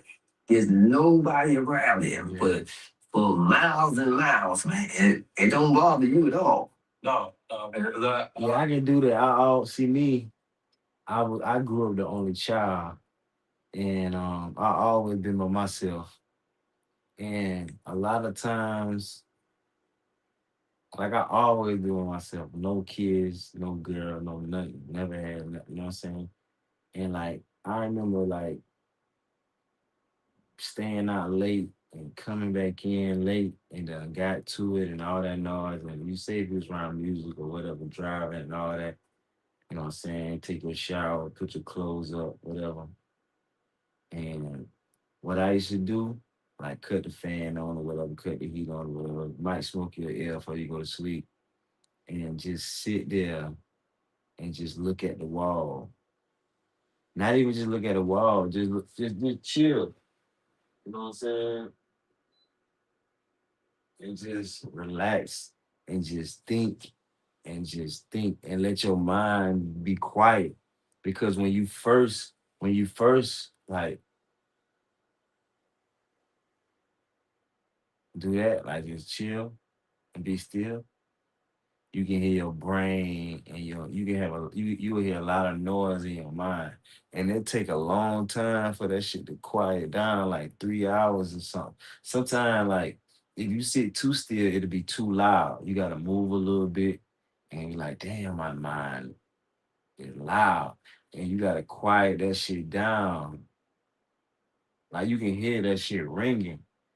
But if you sit loud, if you sit still and sit quiet long enough, don't listen to no music, no TV, no light, and just look and then quiet and and just fall asleep. Like you really gotta have time to do that. Even if you ain't got time to do that, like say if you gotta work at 7 or 8 and at 3 o'clock, just look through like 3, 4, 5, 6, 7, like just relax and chill and just relax and be nine off and then get up. But if you off, do that shit for like 3, 4 hours, then go to sleep 3, 4 hours. And that whole 7 to 8 hours, that whole time period, you'll feel rested. And you know what I'm saying? Oh, a lot of time by you walking for long periods of time, especially in New York, I love it. Or bike riding, or like, especially bike riding, walking, or running. You really have time to think, or just sit down sometimes, just relax. You know what I'm saying? Get off your phone, or even in the bed. But I like to sit down on the couch and just sit up and just look for like a minute or two. And, you know what I'm saying? Quiet your mind. Always, but I always be by myself. I live by myself. I've been living by myself for years. I grew up by myself. You know what I'm saying? I had cousins and all that, but they could barely come outside and play and shit. I always grew up by myself. Grew up by my great grandma and grandma. You know what I'm saying? Other than that, I was me by myself. And then my older cousin told me when I was a kid. He told me something that always stuck with me. He said, "You born by yourself, you gonna die by yourself." And I had to figure out what that meant. And I figured out what that meant when I got older. You know what I'm saying? A lot of things my older cousin, my grandma and great grandma taught me and told me, I ain't understood until I was in my 20s, or I ain't saw it in life or experienced it in life to my 20s. You know what I'm saying? And it's so crazy that you remember it and you be like, oh, that the shit they talking about. Like they say, respect, carry you for your money. And then you see people doing shit for money. And then they realize that money ain't worth it. And they realize they lost their dignity, their self respect, their privacy. Now, so be like, damn, that what the fuck am I talking about? And my cousin say, yo, you born by yourself, you gonna die by yourself. Um, it make you think like you don't need nobody. You don't got to have no girl. You ain't got to have nobody around you. You don't need no friends. You can just talk to yourself. You can just talk to the motherfucking camera. That's why I say it'd be good for me to do this shit because I already talked to myself like something fucking wrong with me. And if I just record, boom, like I just heard Finesse. They're like, yo, what make you start going live so much? Like Finesse was like, yo, I already talk to myself. I already be talking to myself. So I say, and I be bored. He said, if something was ahead of me, nothing, nobody wouldn't care. And you be by yourself, why not? So damn, that gave me an idea. I can do the same fucking thing, you know? I can do the same shit. And the secret of solitude and understand nature. You know what I mean? Being in the midst of nature, what peace and quietness is like the closest you can be to the creator on the planet Earth. You know, and when one really make the time to tap into that power, it takes everything to a whole nother level. Your thinking ability is like a cleanse of smog that you receive in the city, but you would never know, you know, because a lot of people don't enjoy being with themselves. You know, yeah, I think it's like a graduation to even be able to relax and suck in the power of nature. Yeah. Yeah, Yeah. that's That's another big thing too, suck in the power of nature. Like you just hear the bird, like especially early in the morning, you just hear the bird chirping. That shit sounds so good, bro. Waking up early in the morning, especially when it be like summertime or about to be summertime or not. when it cold, it don't really be fresh. But boy, when it's nice outside, you come outside early like motherfucking 6 or 7. Hear them birds chirping, hear that wind, and just smell that fresh air. Even if you round fresh air, you be like, yeah, it's a fresh day. I'm gonna get my day started. You know what I'm saying? Fresh cut, fresh breakfast, fresh white tea. You know that. Fresh kicks, fresh white socks. When I was out there, I said, damn, you got nothing but peace and solitude out here, man. Some of my most creative thought processes and moments and different things came from that world, like islands and every place where, I could have my privacy and peace. Yeah. Yeah, let's do the islands, man. I hope I still got an invitation to come to Belize, man. Yeah, I've never been out of the country, so I might, hopefully, might be my first one, man. How is it out there? How's it going? How's everything? Okay, Belize is Me, my personal experience, let me tell you, I moved to New York 2018. I met this girl like August, September, October. I met this girl like 2 months later. August, September, October, then November, December. And we went to no, I met in November. I think these I think February we went to Aruba. We went out of the country. Man, my fucking first time going out of the country, boy. It was snowing. It wasn't snowing, but it was snow on the ground, cold as fuck.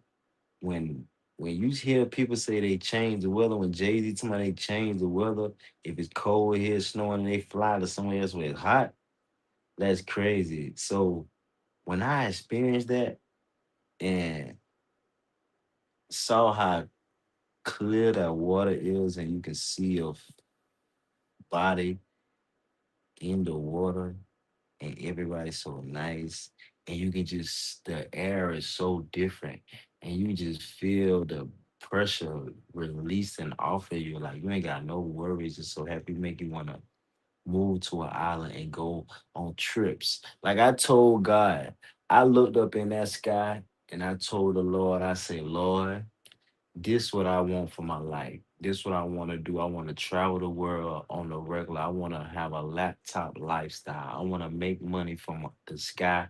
I want to make money from online on my laptop where I can travel all day, every week, twice, couple to and just go wherever I want to go and just live life and just go from country to country and live like motherfucking Bandman Kevo. That motherfucker be living, boy. You know what I'm saying? So like that, it and then I just transferred my job, bro. And I had just started fucking with Forex when I came back. That shit just boost my ass. So I just knew I was about to start making bread off trading Forex.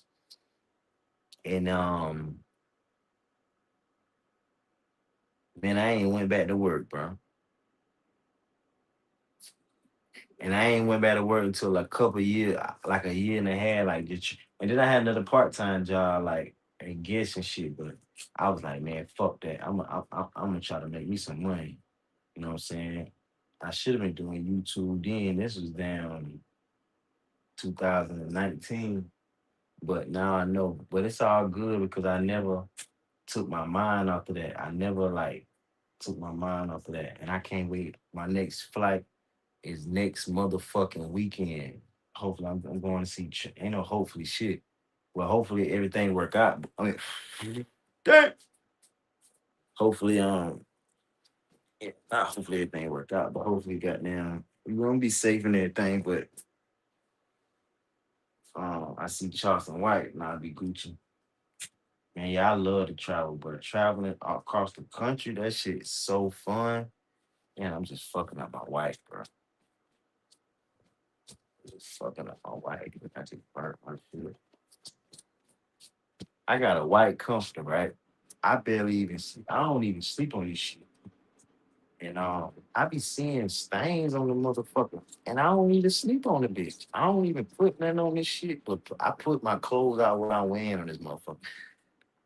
I sleep on a chair and I sleep on the floor. I got a big ass queen Tempur-Pedic perfect brand new bed. I don't sleep on.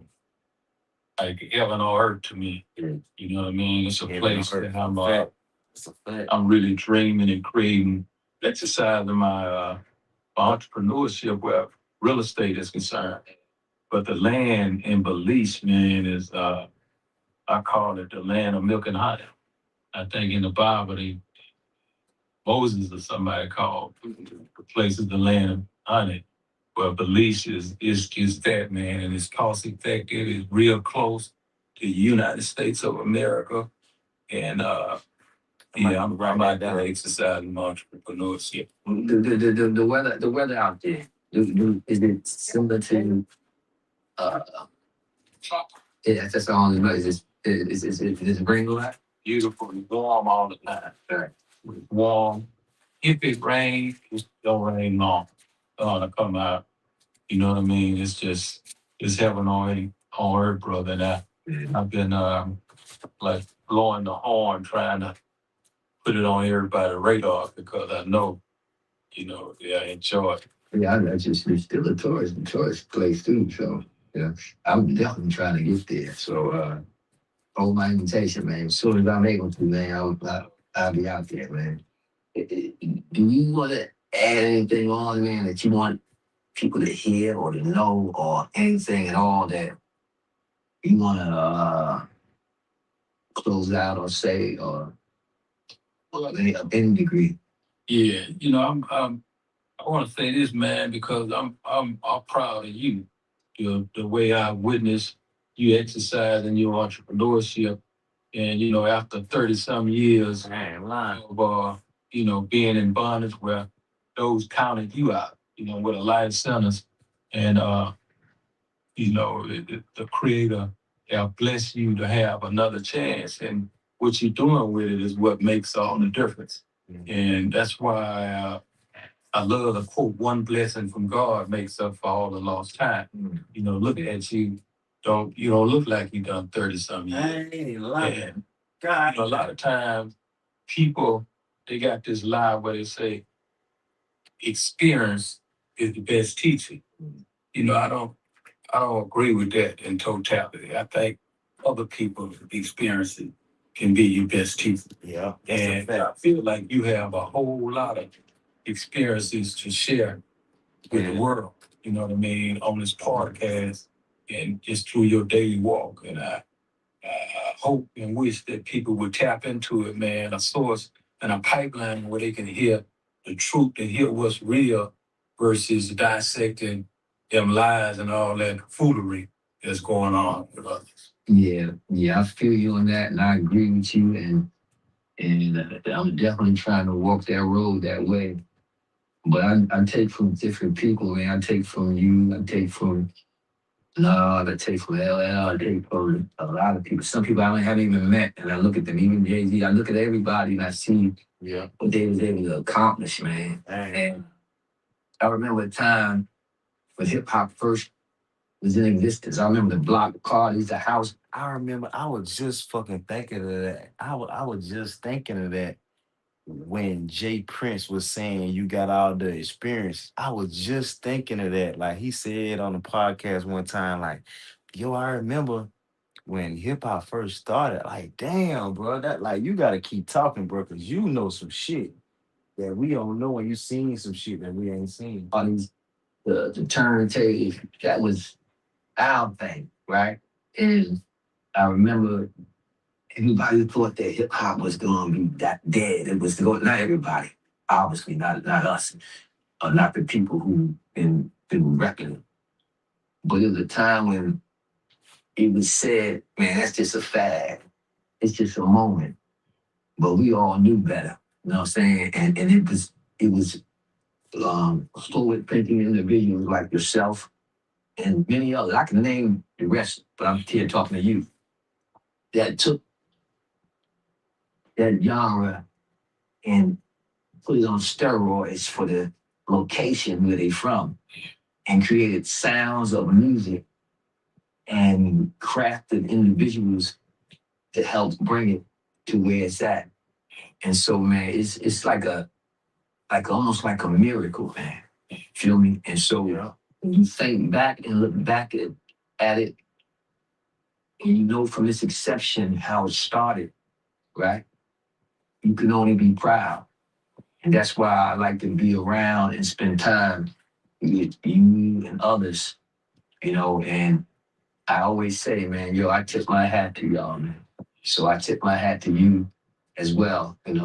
I want to tell you too, I had the privilege of getting the message from Nas, man, but he said, man, when it come, he said, yo, for Shakur, his team, all y'all, man, he said, man, he y'all the best. And yo, do what y'all do, man. Rooting for y'all to win. You know what I'm saying? So good to hear because Shakur, he like Nas. Yeah. He makes sure you let him know that too. Yeah, I am. I'm gonna ask you to read it to him. It's on my phone, so I'm gonna read it to him. Feeling is issue where I'm concerned, keep respect for Nas as well because man, when you you really know people that come from, where we came from. And, you was one of those that was a general, was a diamond in the rough out there. You know what I mean? You just happen to take a vacation for a while, but now you back.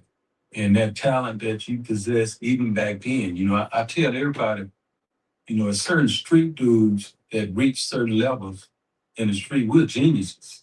It's just a matter of applying that to corporate America. That's right. And that's the journey that you're on right now. So, greatness is right there for you to catch up with it or to catch up with you. And it's just a matter of time. And I believe that, without playing with words. And hey man, I'm wishing you the best. Yeah, I appreciate you, bro. And one more thing I want to say to you, man. I left out some names. I mean, I said names. You go hear me say names, but I made sure that I said people like you. I'm talking about. I don't care if it's the South. I don't care. I don't make no distinction when it comes to hip hop and music.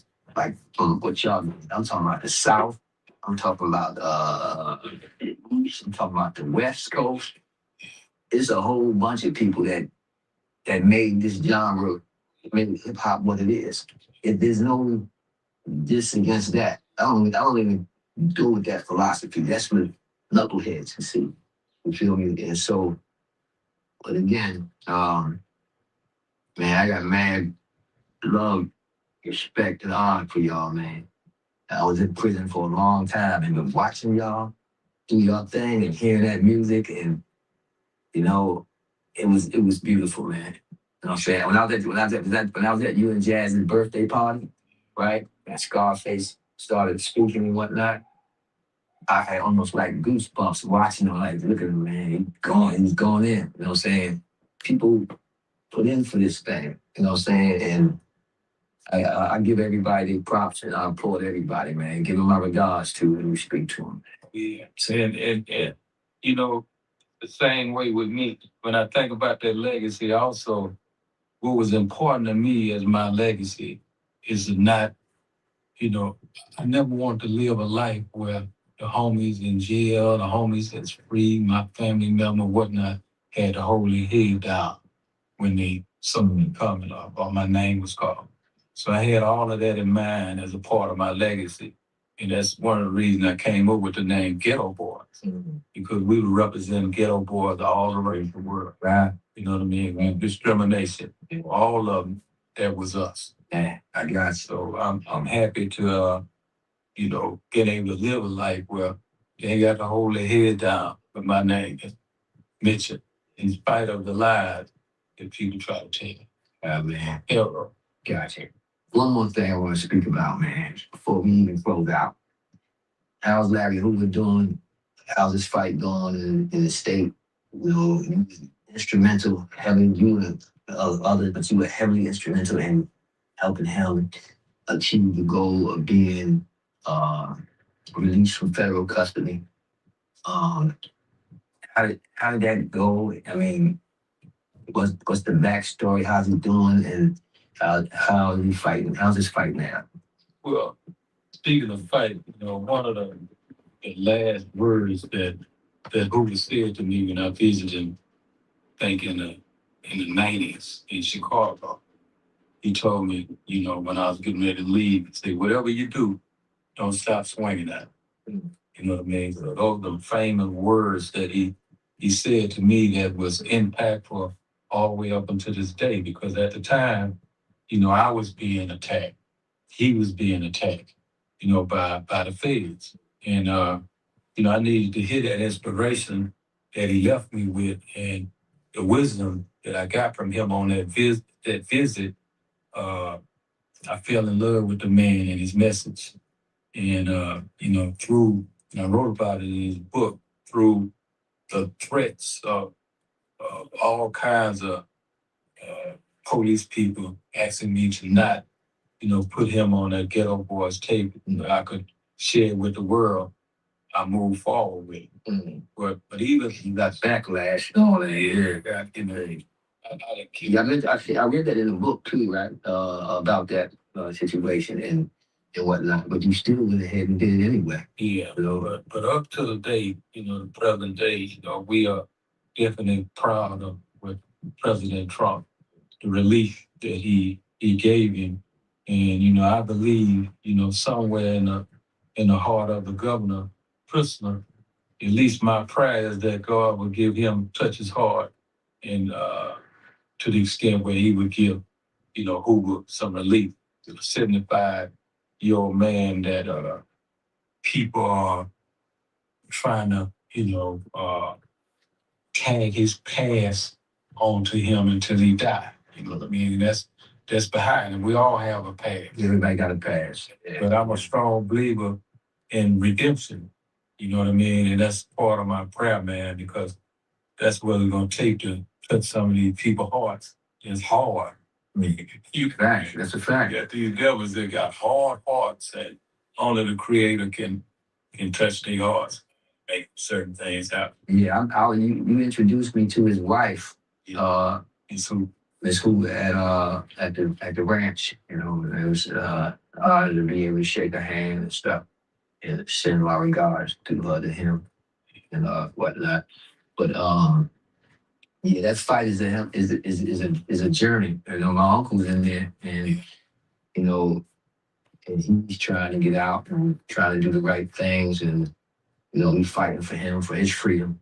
And he's one of them guys. You let him out, you best believe this time he won't be back. But the thing is that he's fighting hard to get out, and he got the utmost love and respect for you. You know that. You know what I'm saying?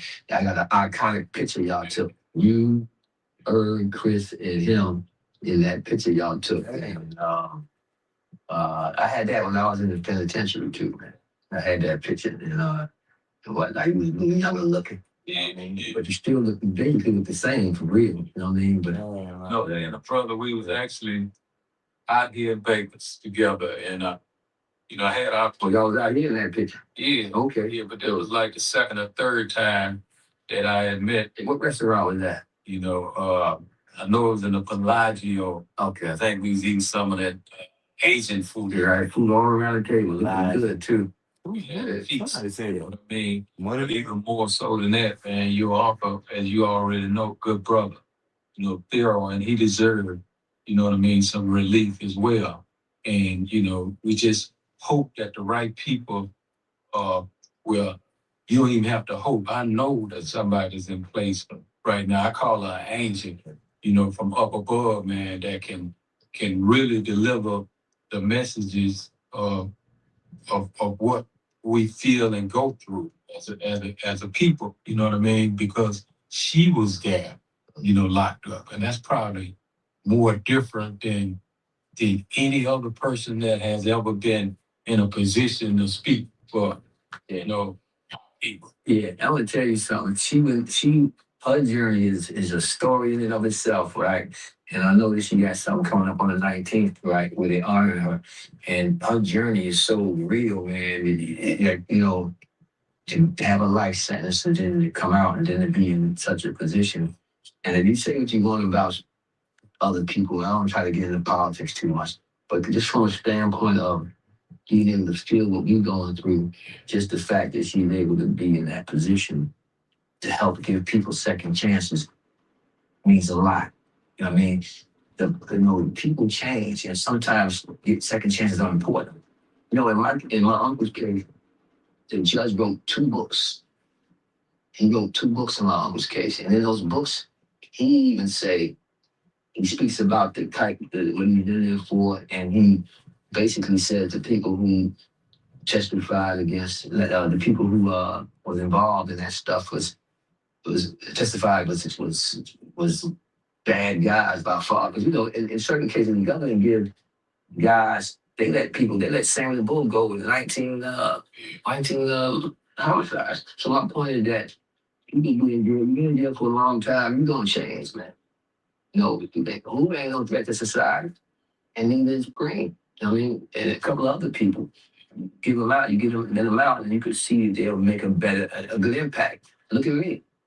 I came home. You don't see me in the streets. You don't see me doing anything I ain't supposed to be doing. You know what I mean? I try to follow the rules and the regulations because I see life differently. It's like you said in your book, and like you just said a little while ago.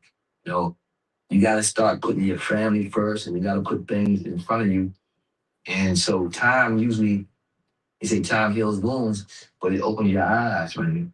And when you get up in age, man, you ain't trying to keep going through those type of stripes, man. You know what I'm saying? But I brought them up because I just wanted to know how he was doing, and I'm glad you bring him up so you see, let you know how he's doing.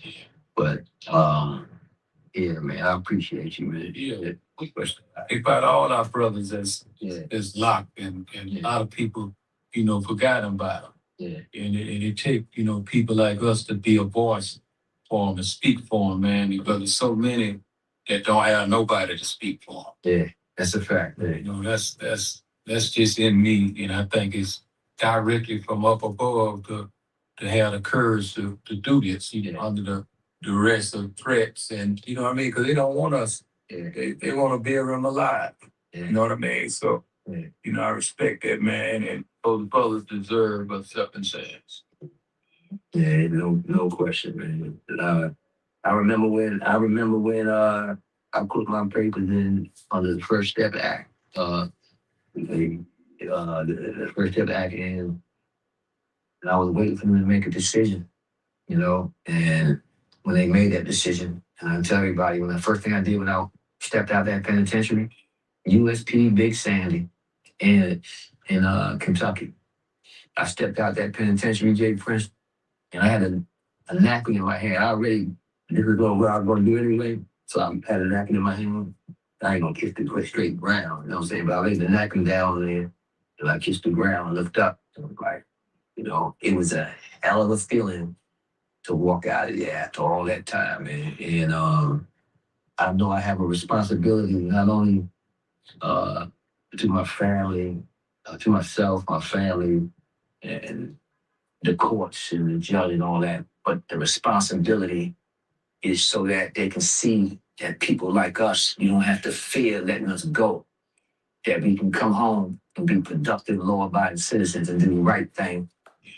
That way, they can do it for somebody else. That's a So fact. you can't come out here and make mistakes because it reflects on other people. Right. That's a fact. Anyway, man, again, I appreciate you. Well, y'all heard it here first. I'm gonna close out. Yeah, And Spook, boy. I just want to say, man, like, subscribe, share, and you got to see my man Jay Prince raw and uncut. And you'll see him again. Come and subscribe. Take care, stay well. Peace, everybody.